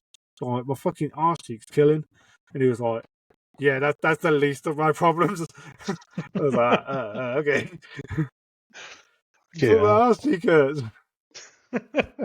Yeah. I was pretty adamant that he needed to sort my arse cheek out, apparently. But yeah. Yeah, and then got back to the helipad, sat there and waited for a Chinook to come in with the Merc team on. While I was sat there, so where the dam, there's a pipe. I'm not quite sure why there's a pipe, but there's a fucking massive pipe, probably 3 foot in diameter, pipe of water going through it that it's coming out of the hydroelectric plant or something. I Yeah. don't know. I don't fucking know. I just know there's a pipe of water going through it. So I was sat on that, pretty fucking conscious and just having a good time. As daft as that sounds, the only chick that was attached to us, an artillery chick who was flying the drones. She Right. was like, because everybody that was in camp was sort of like, oh shit, we've had a bad day, we've got fucking 5 blokes coming in. So they was all sort of ushered down to the helipad for like to administer first aid and stabilise and help help stretcher running and shit like that. Do you know what I mean? Yeah. So yeah, while I was down there, she was there, and I was just fucking chatting her up. I can remember chatting her up, and I don't know what her fucking name was, but I was at the time my fiance was called Lucy. So I was just like, oh, can I call you Lucy? Because that's the name of my fiance. But you're really fit, and do you want to get a fucking pint when we get back and this and that, like proper fucking going to town. Like, and she's just like, yeah, sure, like, whatever. Like, I have fucking no idea what's going on. But yeah, okay, Alex. Yeah, that's fucking amazing. Yeah, we do whatever the fuck you want. Yeah, and then the fucking Chinook come in, and because you got to get the thumbs up from the Chinook crew, ain't you? Before you approach it. Yeah, I Yeah. was fucking waiting for that. As soon as the back wheels was on the floor, I was walking towards it. Apparently, the blades was about a foot above my head. Yeah, I should have probably waited. Yeah, so yeah, because at that point I had realised how fucked I was, and I was like, nope, I want the fuck out of here now. Yeah. So as soon as the back wheels of the Chinook was on the ground, I was fucking walking towards it, and I don't know if the pilot had fucking noticed, but he just slammed the front down, so he didn't take my fucking head off. Yeah, yeah, walked onto the back of the Chinook, sat in one of the fucking like the netting seats. Got strapped in by the air crew, and just as he was about to walk off and strap the next lad in, because they knew they had a T1 with them coming Okay. on, but they didn't, because I was walking, they didn't realise I was the T1. But yeah, so I walked on, sat down, and he's just strapped me in. And then as he went to go and fucking strap the next lad in and sort the T1 out, he sort of, as he got up, I sort of grabbed him, hey, and he's like, "What's up, mate? What's up? What can I do? What can I help you with?" I was like, "You got any fucking pain relief? My head's killing me." And that's the last thing I remember saying to anybody out in Afghan. Okay. Yeah, woke up 6 days later in a drug-induced coma. Well, had a 6-day drug-induced coma. Woke up in Birmingham, Queen Elizabeth Wow. Hospital, which fucking confused me even more because my mum was there, and at the time my mum didn't. Well, I don't think she's got a passport now, but she didn't have a passport back then. So, and I knew that, and I was just like, "How the fuck are you here, mum?" And she's like, "What the fuck are you on about?" I was like, "How the fuck are you here? You do not have a passport. How have you gone across the fucking globe?" She's like, "Where the fuck do you think we are?" I was like, "Well, we're in Pakistan, aren't we?" And she was like, "Oh, fuck's sake." Being Birmingham, it's all Asian nurses and doctors. But yeah, apparently, my mum turned around to the fucking nurse. She's like, "Oh, I'm really sorry," and the nurse was absolutely fucking fine with it. She was like, No, we're used to it. It's fine." Like they go to sleep in one country and wake up in another. But yeah, another fucking claim to fame is I shut Birmingham International Airport down for 4 hours because What was flown in? I was getting flown in because I was too unstable because I flatlined twice on the flight back. Fucking hell. Yeah, so they had to revive me twice. And because of that, the decision was made to fly me into Birmingham International Airport rather than Bryce Norton, because it was closer. Because from what I've been told, is they genuinely wasn't expecting me to pull through, so they wanted to get me to the hospital so my mum could see me while I still had an inverted commas a heartbeat. So yeah, so they flew me into Birmingham. Well, they were flying me into Birmingham, and because I'd flatlined, I think I was too unstable to change altitude, so they was just circling around Birmingham International Airport for 4 hours while they was trying to stabilise me on the flight. Because of that, they just shut all in and outgoing flights until I was stable, and then when I was stable, the fucking Herc just dipped his nose and stuck it on the fucking tarmac, and there was an ambulance waiting with police escort on the tarmac, of which they fucking blued and tooed me through Birmingham, and one of the coppers come to see me while I was in hospital, actually, and he said that because I wasn't awake when he come to see me, I was still in my coma, but he was a soldier before he joined the police, and he, because of that doesn't happen very often at Birmingham International Airport through centre of Birmingham. It must have hit him pretty hard or something. But anyway, he come and see me after the day I got there, and apparently said to me, "Mum, at the time I hold the record for going the fastest through Birmingham, because like I had a police escort, almost like the fucking Prime Minister. Like they were shutting roads down and moving traffic out of the way with the police escort, so the ambulance could just fucking gun it all the way through from airport to Queen Elizabeth Hospital." Fucking hell. Yeah, because they were genuinely like, "Well, we don't know if he's going to fucking live," so yeah. Jeez, I mean, you wouldn't. I mean, listening to you talking about the actual incident, you're quite blasé about it and stuff like that, saying that you didn't feel any pain, it was all numb and all that. Yeah. I'm thinking, fucking hell, he's been dead lucky.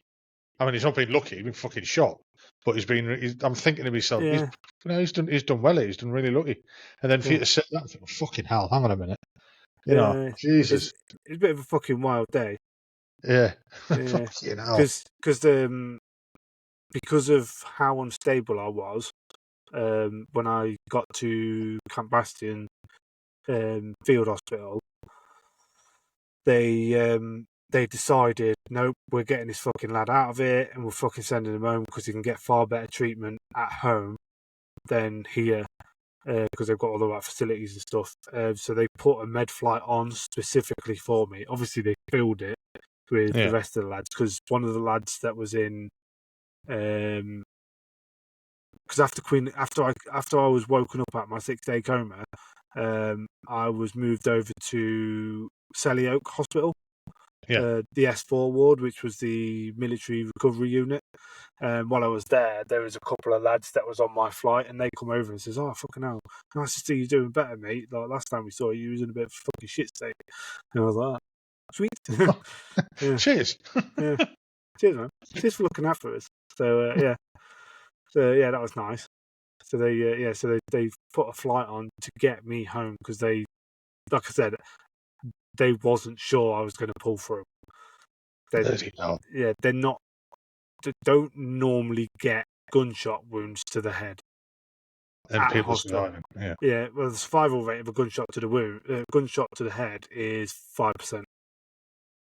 You know. Yeah. Wow. Now that is a stat that I've taken from America. So that's probably based on, I don't know, fucking a 9mm round or something that doesn't have an awful lot of push behind it. Yeah, it doesn't have that kinetic energy like a 7.62. Yeah, so like the likelihood of me surviving is probably less than 5%. Probably say it's something like 3% survival rate. So how did the road to recovery begin? Well, I spent 2.5 weeks in S4 ward, Selly Oak. That was quite interesting. Because that was the first time I looked at the mirror through one eye, and Right. at the time my face was still quite swollen, so it was a bit like I had to psych myself up to do it. I do remember that. I remember sitting in the bed, and my catheter had been taken out, and I was on like a morphine drip. So I had like a little thing with me.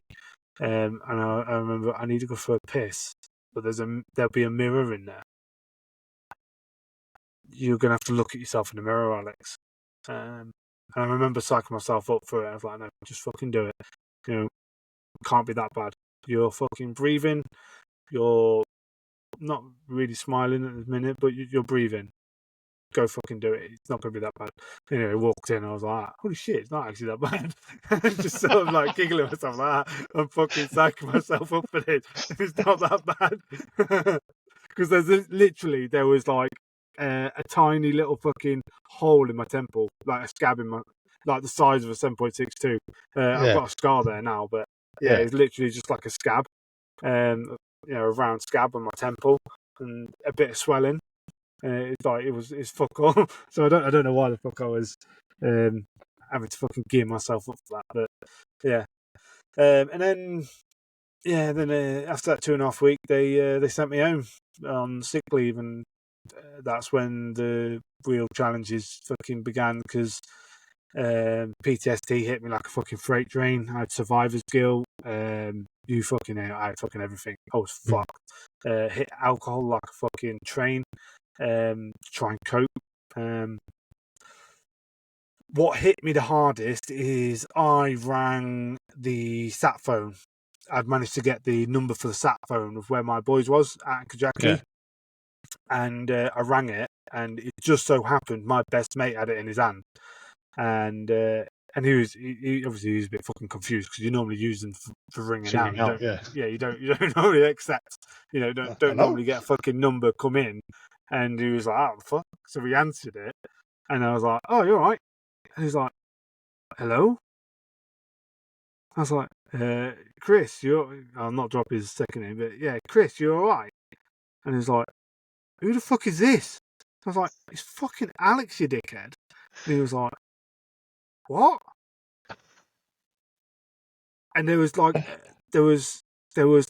a really long pause of confusion because they'd been told that I'd died.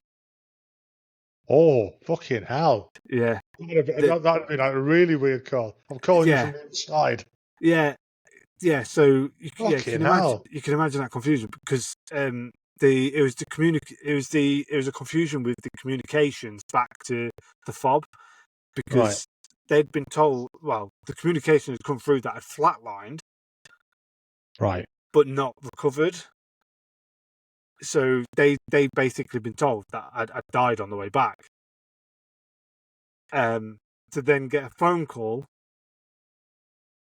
from me. It was like proper fucking confusing for him. So yeah, he was a bit like, well, you're fucking dead.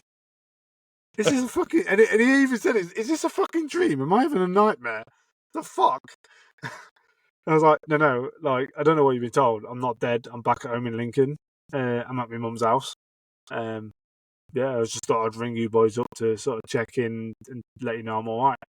And they were like, fuck off.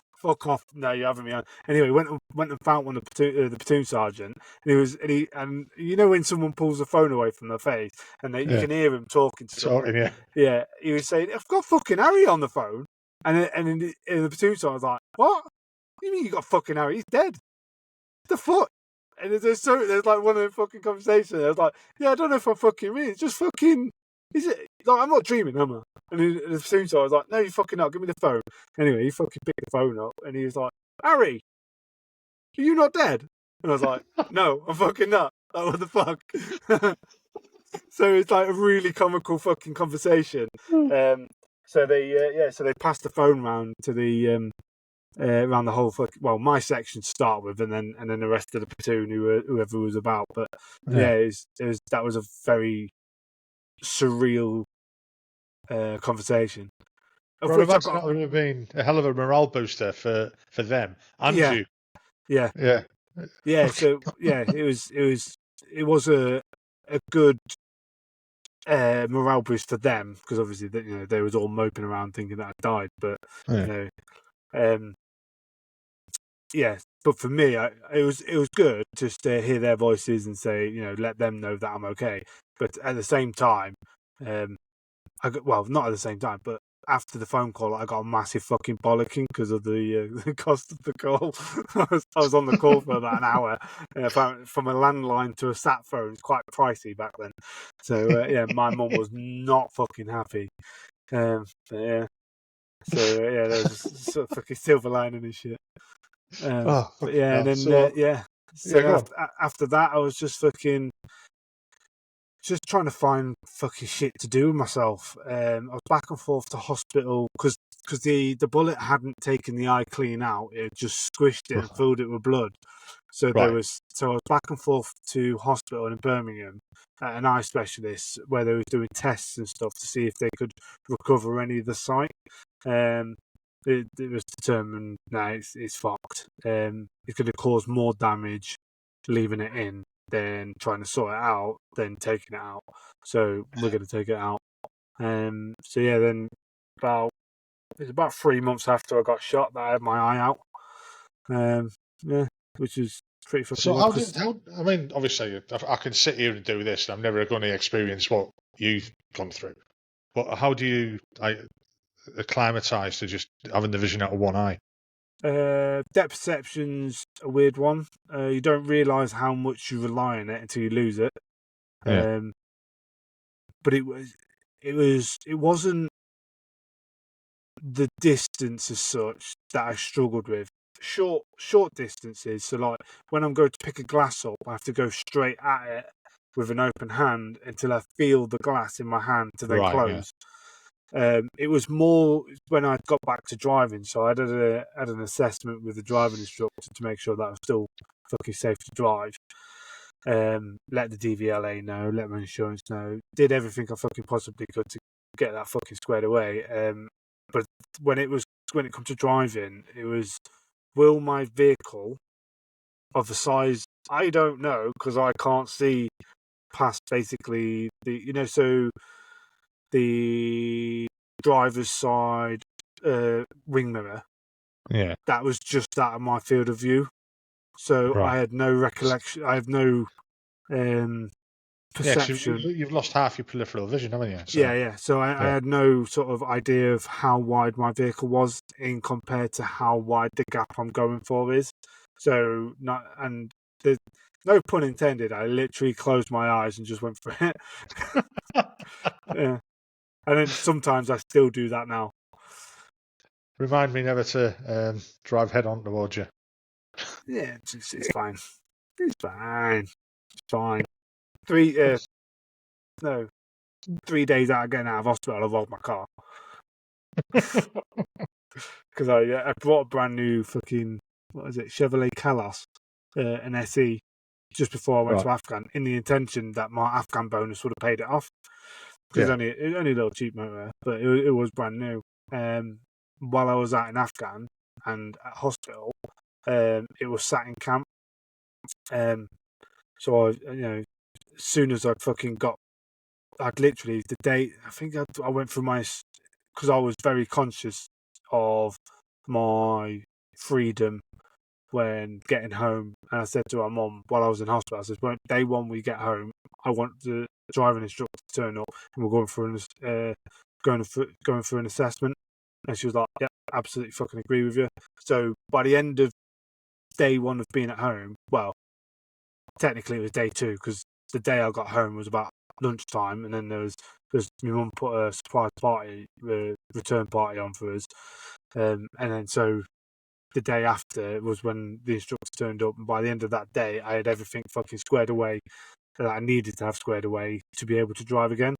Apart from the fact that my car was in Purbright, which was a bit of a fucking pain in the ass. So then the next day, me, my mum, and my sister all drove down to Purbright, and my sister, because my mum was very, well, no, I'd prefer it if your sister drove it back up the motorway and stuff, because motorways I mean, I still struggle with motorways nowadays, just because of the peripheral vision issue. But yeah, so my sister drove it back to her house. She lives in Bardney, which is just outside Lincoln. By the time we'd gone down, got into camp, picked the car up, got out of camp, got back up to Lincolnshire, it was like 10 o'clock at night. So then I fucking I got back to my sister's house. My mum went back to her house, and I slept the night at our sister's house and had a few drinks with her and stuff. And then the next day, I was driving back about just after lunchtime, I think it was, and it was absolutely fucking heshing down, fucking blowing a gale. It blew on a particular corner on the way from Bardney to Lincoln. There's just a really shit S bend that goes around an house, and there was loads of blossom all over the corner, and it was obviously wet. So as I'd hit it, I'll hold my hands up. I'm probably going a bit too fast for the conditions, but yeah, as I hit that corner, the front end, back end slid out, so I counter steered to then just fishtailing it down the fucking road, and eventually it fucking spun it all the way around into a field, it's a tree, and onto its side. Yeah, that was an awkward conversation with my mum, because because I had to find my phone. Yeah, I had to find my mobile phone at the time, because I put it in like the door closey bit. I put it in there, and as I'd gone up onto the side, it had been pinged out, so I had to go fucking finding it in the car. So but you weren't there or anything like that. No one else involved out. So no, there was no one else involved. The car was a write-off, and the only injury I had is I caught my index finger. How the fuck I caught my index finger, I have absolutely no idea. But yeah. So then, that was like fucking 3 days out of hospital. So that was pretty fucking wild. What other random shits happened? I don't know. Yeah. So how was the recovery going after that? How did the army deal with you? Effectively, while I was on sick leave, and this is not through no fault of the army, so I don't want to throw shade. I just got forgotten about. Yeah. Because I was attached to the Royal Anglians, I was down on their casualty list rather than the Grenadiers. Now, obviously, I'd gone back to the Grenadiers,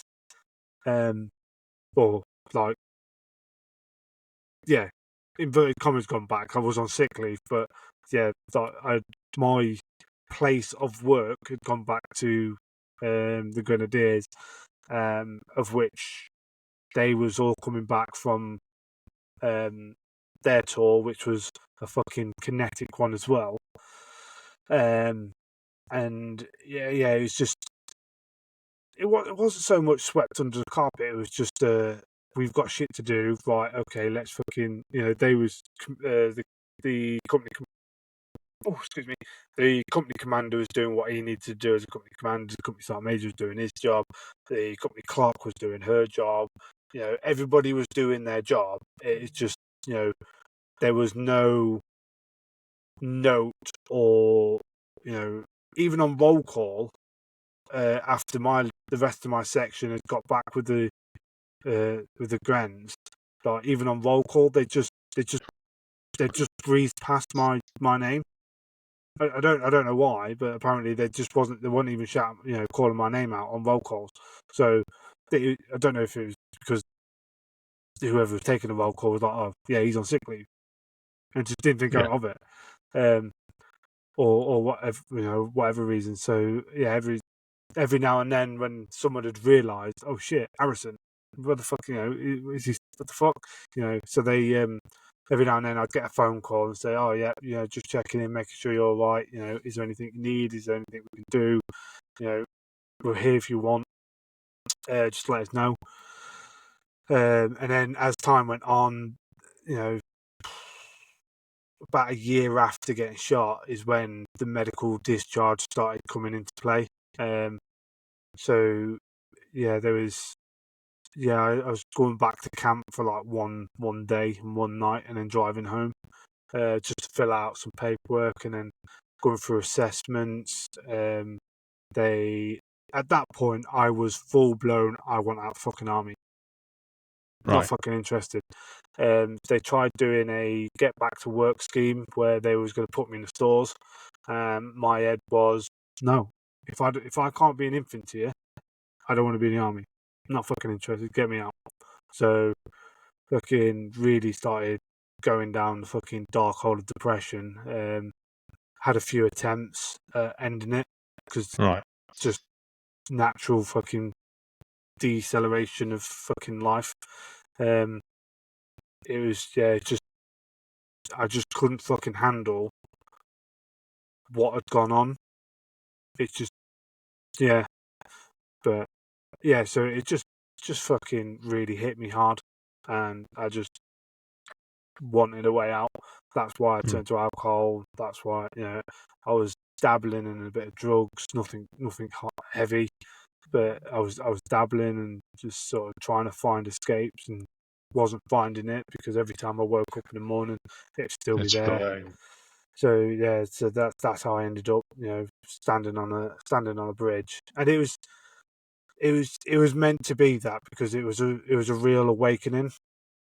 The first time I jumped out of a moving vehicle after my mum picked me up because I used to go out in town, get pissed up, and then just find the biggest bloke in the club and just fucking knock him out and just have a fight with him, just to get some sort of adrenaline hit. Get some adrenaline, yeah. Yeah. And then one night I just got too fucking drunk and just fucking piled in, to which all the bouncers knew who I was anyway. All the local bobbies who did the night shift knew who I was. I think that, I don't know. Well, the bouncers used to pick my phone up and just dial mum, and mum used to come get me. And she picked me up this night, and I just so happened to be out with my sister. And I fucking full blown lost it. So I was just like, nope, I'm fucking out, and I just threw myself out of a moving vehicle at about 60 miles an hour. But because I was drunk, all it did is give me a few fucking scuffs on my elbows and my knees. It didn't fucking do anything because I just fucking like jelly. Yeah, you just bounced. Yeah, Yeah, just bounced. Yeah, yeah. And then a second time, I was stood on. I'd been out in the piss again, and I was stood on a fucking bridge because we've got up in Lincoln. There's a bridge that goes over the bypass, quite high, and it goes over obviously a dual carriageway. It's known as Suicide Bridge up here.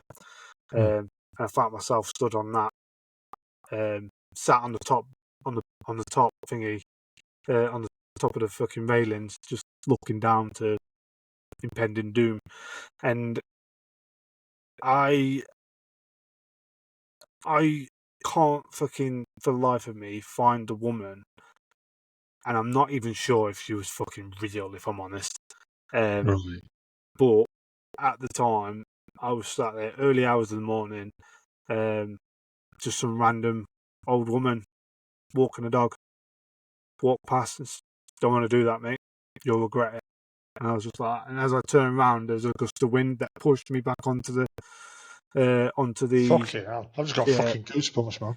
Yeah, I said to our mum, because obviously the coppers turned up, and they took me home, and mum was like, "What the fucking hell are you doing?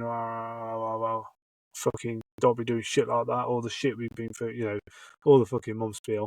And I said to her, "Mum, I said, who's the woman? Who was the woman?" And the coppers was still there at that point, and the coppers was like, "What woman? Who the fuck are you on about?" I was like, "The woman with the dog. She was walking a dog. She said something at the time. I didn't really click onto what she said, because I was fucking levered. I said, "Oh, she said something to me, and it turned me around, and I fell off." And they were like, "There was no fucking woman there. You was just in a fucking pile on the floor." And I was like, I don't know if I'm fucking hallucinating shit now. So yeah, I don't know if there was a woman or I don't It's know. just your own psyche, just yourself Yeah, talking to yourself. yeah, maybe. I don't know. Yeah. Yeah, But it worked. whatever the fuck it was, it worked. So it was After a few years, that fucking incident. I was talking about it again with our mum, and it's like, just describe what she looked like, and anyway, I was fucking describing, fucking short curly hair, quite short, very slender, not an awful lot of fucking weight on her. Remember because I can remember, I can vision it, I can see the picture of her now. And anyway, our mum turned around and says, "Oh, that sounds like Auntie Harrison. Not Auntie. That sounds like Nana Harrison." Fucking hell.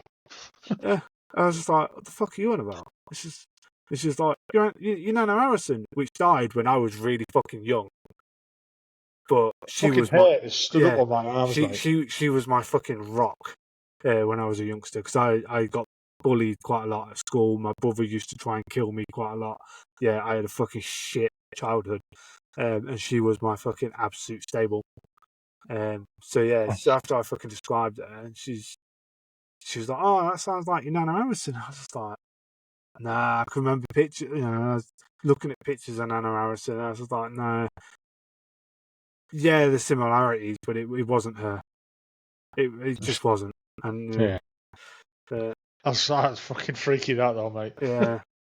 So yeah, that's why I said I don't know if it was just me fucking hallucinating, or Could whether well there be. was something, or whether there wasn't something. I don't fucking know.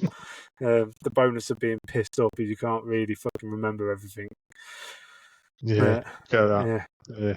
But yeah, and So then what dragged you out of it then? What got you it where you are was now? that night on the bridge that was a real awakening, and then also, I mean, it didn't start straight away. The sorting my shit out. I was still heavily drinking, and my mum got to the point where she just had a fucking enough of it. So she fucking come in and whipped me out of bed.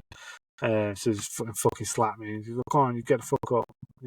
Can't be doing this every night." Because she was, obviously coming in at 2-3 o'clock in the morning, sometimes even later. Waking her up and shit. So she was fucking mardy as fuck. So she fucking had enough. She snapped, give me a slap. And then it carried on for a little longer. And then she was like, "Right." Because at the time, not that I'm bragging, because I'm not, I tended to bring back different women every fucking night, apparently. Most of which I don't fucking remember. But anyway, the night that. So there was a particular night that. So my mum used to have dogs, so every time I brought a woman back, the dogs would go fucking mad. Yeah. And anyway, the one night that the dogs didn't go mad, she thought, I fucking got him. He's got no fucking woman in there. We'll have him. Anyway, it turns out that I did have a woman in there, and that woman is now my missus. So she fucking walked in, pulled the fucking covers off us. It's like, "Right, get the fuck." Get on my legs and walked out. Yeah. Hello. Yeah. Yeah, well, missus was like, yeah. Hi. Hi, Alex's mum. Yeah. But yeah, so that was a bit of a fucking awkward start to the relationship. But then, then she fell pregnant very fucking quickly. And that was what really snapped me out of it. Yeah. Yeah, it was like, oh shit, okay. Because I've always wanted kids anyway. So it was fucking go time. It was at this point, I was still in the army. I was still going through the recovery side of it, the recovery medical discharge side of it. But she fell pregnant, and it was like, oh shit, okay, right. So we need to get an house. We need to fucking get that house sorted, livable. Right, fuck, okay, right. So on the market, let's fucking go. Found the house of which we're still living in now, which is fucking mega. 16 years down the line. Because we picked the keys up to this place the day after my oldest was born. So so there's literally, well, it's her birthday in a couple of weeks. So literally 16 years we've lived there. If walls could talk, it's seen some fucking shit as this house. Yeah, but I can well, imagine. So as I got out of the army in 2009, it took a full 18 months to go from getting shot to getting out. It was pretty fucking wild. I struggled like fuck holding the job down. I didn't really know what I wanted to do, bouncing from job to job. I was very fortunate in the fact that I got a pension. Right. Or guaranteed income payment is actually called. But yeah, I was very fortunate in the fact that that kicked in straight away. And it was enough to live on. So jobs, yes, they was important because I had a fucking family to support, but also it was finding that balance between mental health and earning money. Of which every now and then it would tip back to the mental health side, and I'd have a bit of a fucking self-implode moment. Ended up getting a job through a charity called On Course Foundation. They put me onto a greenkeeping course. Funny enough, at Grantham. Yeah, so the golf course up there that's owned by Ping. I was up there for 18 months doing, I don't know, like an apprenticeship thing, I suppose you'd call it. I'm qualified greenkeeper now. Not that I've fucking used it since qualifying, but At least you can so cut your grass. but At least you can cut your grass. well, it's a bit more than cutting grass, but yeah. So then from that I went into landscaping, of which I found really, really good for me and my mental health. A, being outside, and B, doing stuff with my hands. Yeah. Because I'm not a very academic person. So if you ask me to build you anything, I could fucking build you it. Like, I just do a bit of research via YouTube and I'm on it. Go get the Right. materials, fucking build you it. Like, we've just had a big extension on the back of our house, and I've done about 95% of that. Yeah. The only Keeps the thing cost down as well. the only thing I haven't done on my extension was the brick and block work, because I just didn't want to be, that's structural.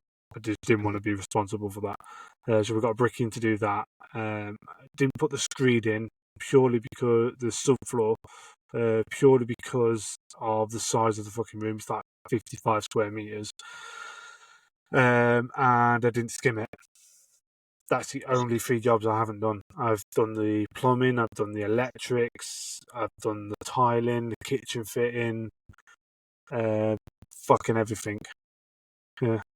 Jesus. So I mean, did you seek help from any agencies and stuff like that to combat stress Mental or health wise, no, unintentionally. So, what I was saying about every now and then I tip off into the fucking darkness and self implode. One of them moments was while we was having a piss up at my house, and a supposed mate of mine was accused. So it just gets a bit fucking complicated. So let me try and explain it properly. So one of the regular people that come around my house was my ex-sister-in-law. Right. So she was married to my brother, but then they separated, and then she hooked up with one of my mates. So, and because we've known each other for so long, we used to counsel each other. And this one particular night, she was having problems with.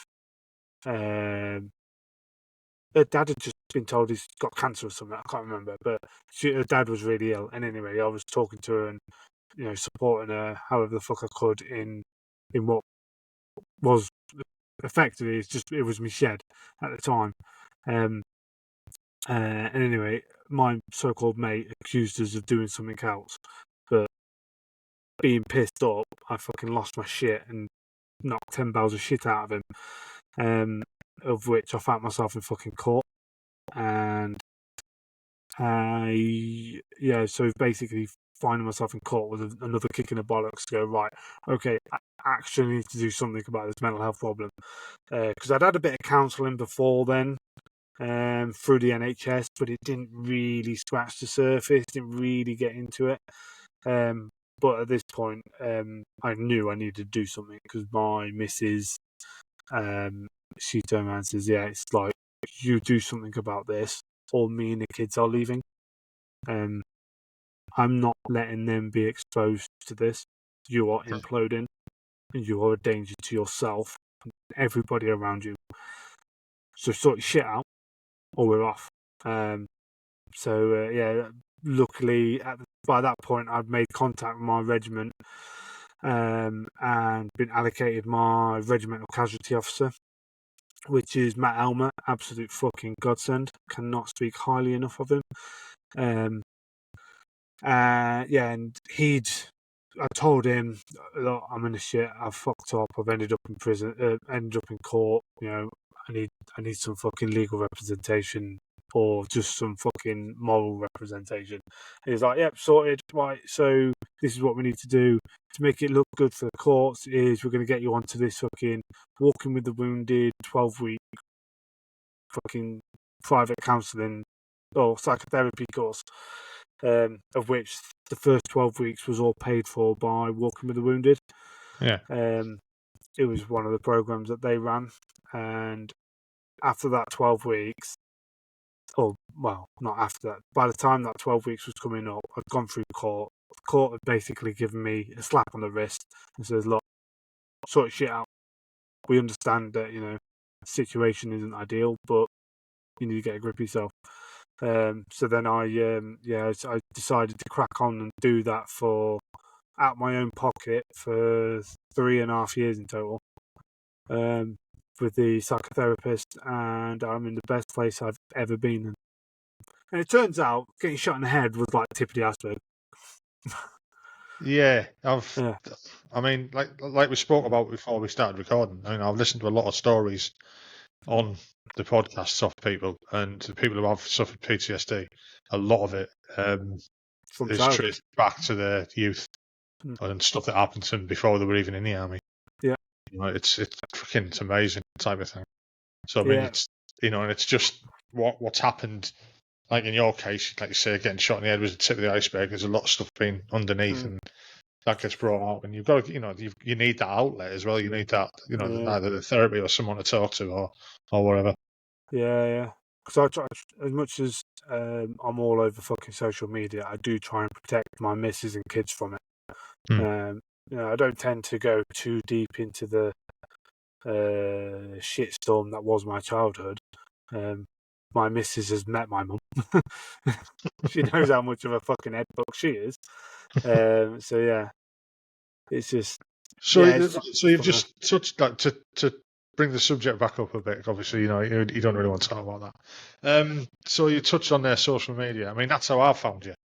The old TikTok, tickety tock. TikTok. So how did that start? Oh, that's a fucking story in itself. That is. So back in 2020, I was quite heavily into my mountain biking, and I'd gone away for the day to mountain bike with a mate, and ended up breaking both my arms at the same time. You don't have much luck, you like, do you? No, no. Like, how the fuck I'm not dead? I do not fucking know. Because I've had umpteen amount of fucking car crashes as well. But that's Okay. yeah. Um, fucking yeah. So I've broken both my arms, and it was just before the pandemic had kicked in. Like back in January 2020.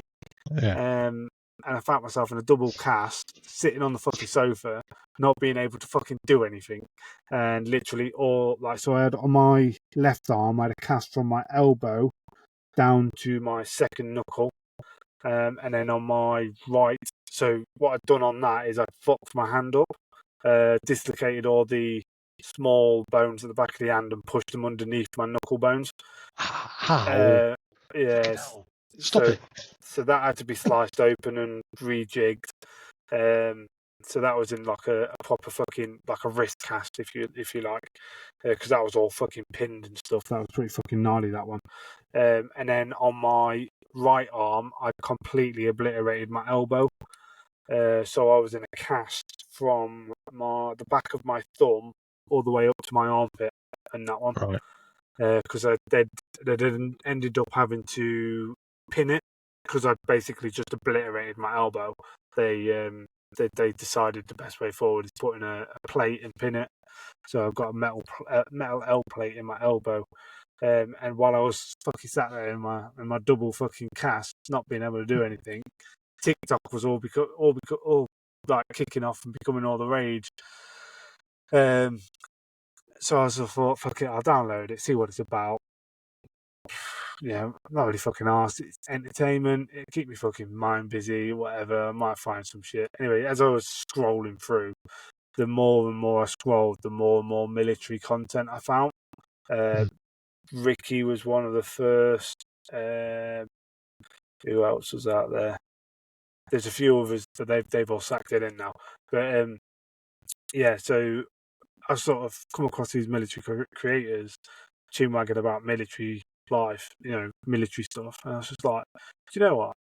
I might fucking stick my fucking story out there, see what fucking happens. And it was just coming up to my bang anniversary, so like the day I was shot anniversary. Anniversary. Yeah, yeah. So it's you've obviously not spoken to any fucking lads that stood on landmines because that's what they all call No, it. not yet. Yeah, that's what they all call it, bang anniversary. Right. Yeah, so yeah, so it's coming up to that, and I thought, you know what, fuck it, I'll record some bullshit fucking stories to gather. I mean, I'd already done a few videos, fuck arsing about with the kids and whatever. All the fucking TikTok dances and shit. I've done a few of them, but not put any proper content out as such. So I recorded a little fucking video, and at the time you could only record up to 60 seconds. So yeah, I'd recorded it and fucking pinged it out there into the internet, and yeah, it went a bit fucking wild.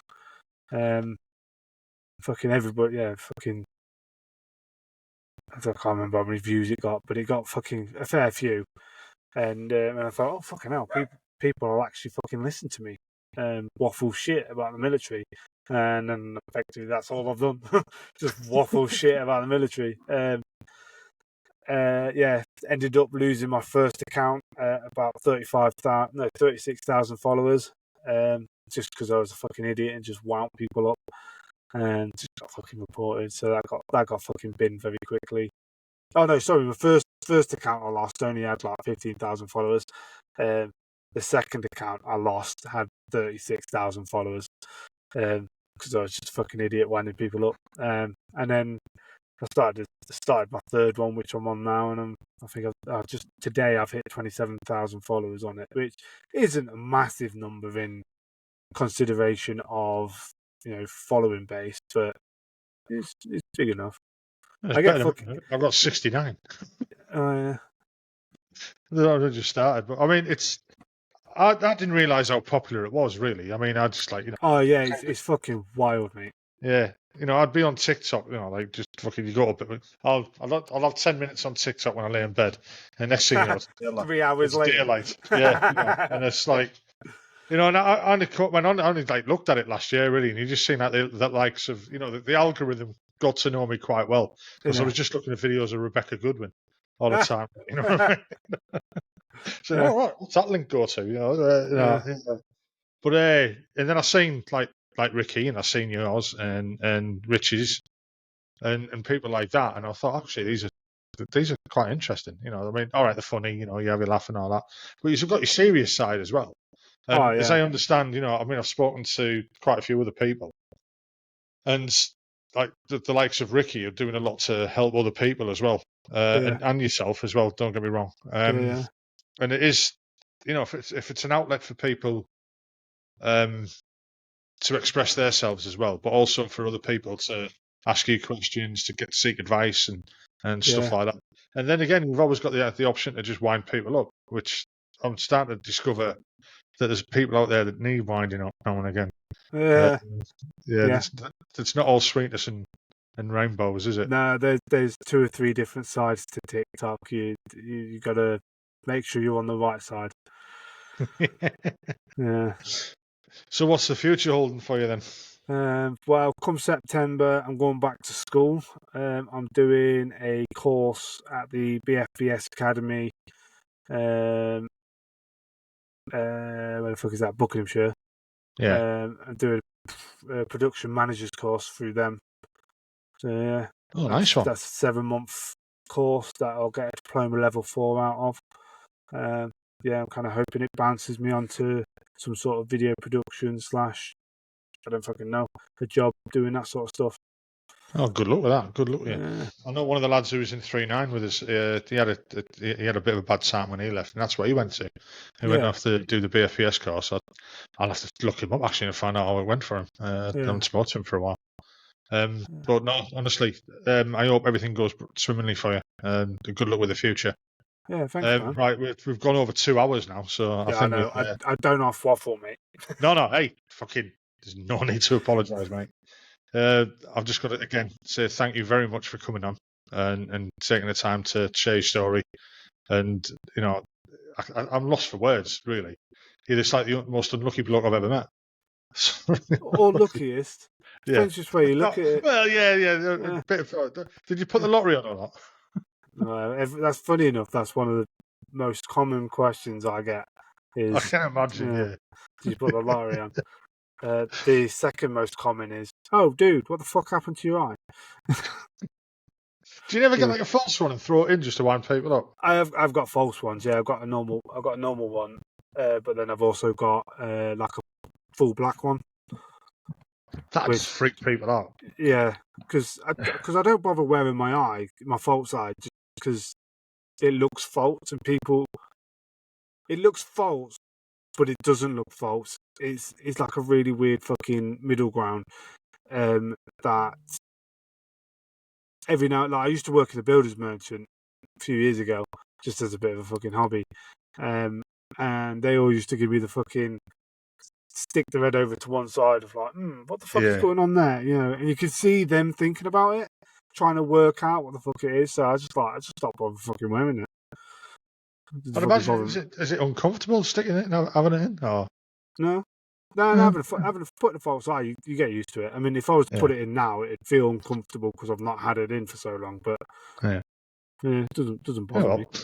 well. Yeah. I shouldn't have asked the question about the lottery. I feel like a bit of a tit now. No, it's fine, mate. Like I said, I get it a lot. I get it a Yeah, I lot. can imagine. Yeah. Right, So yeah. I'll end the podcast now then, mate. Again, thanks very much for No, coming on. thanks for having me. I've really enjoyed the story, honestly. Yeah. And again, all the best for the future. I hope everything goes brilliant for you. I'll just stop the recording now. I hope you enjoyed that podcast. I enjoyed recording it. If you could just hit the like button, and also if you could subscribe and hit the notification bell, that'd be great because it'll help the channel grow. The more people will see it, the bigger it'll get, and the more guests I can get on, and the more people I can talk to. Well, I hope you enjoyed it, like I said. Look forward to the next one. Hopefully, we'll be out next week as normal. Bye bye now.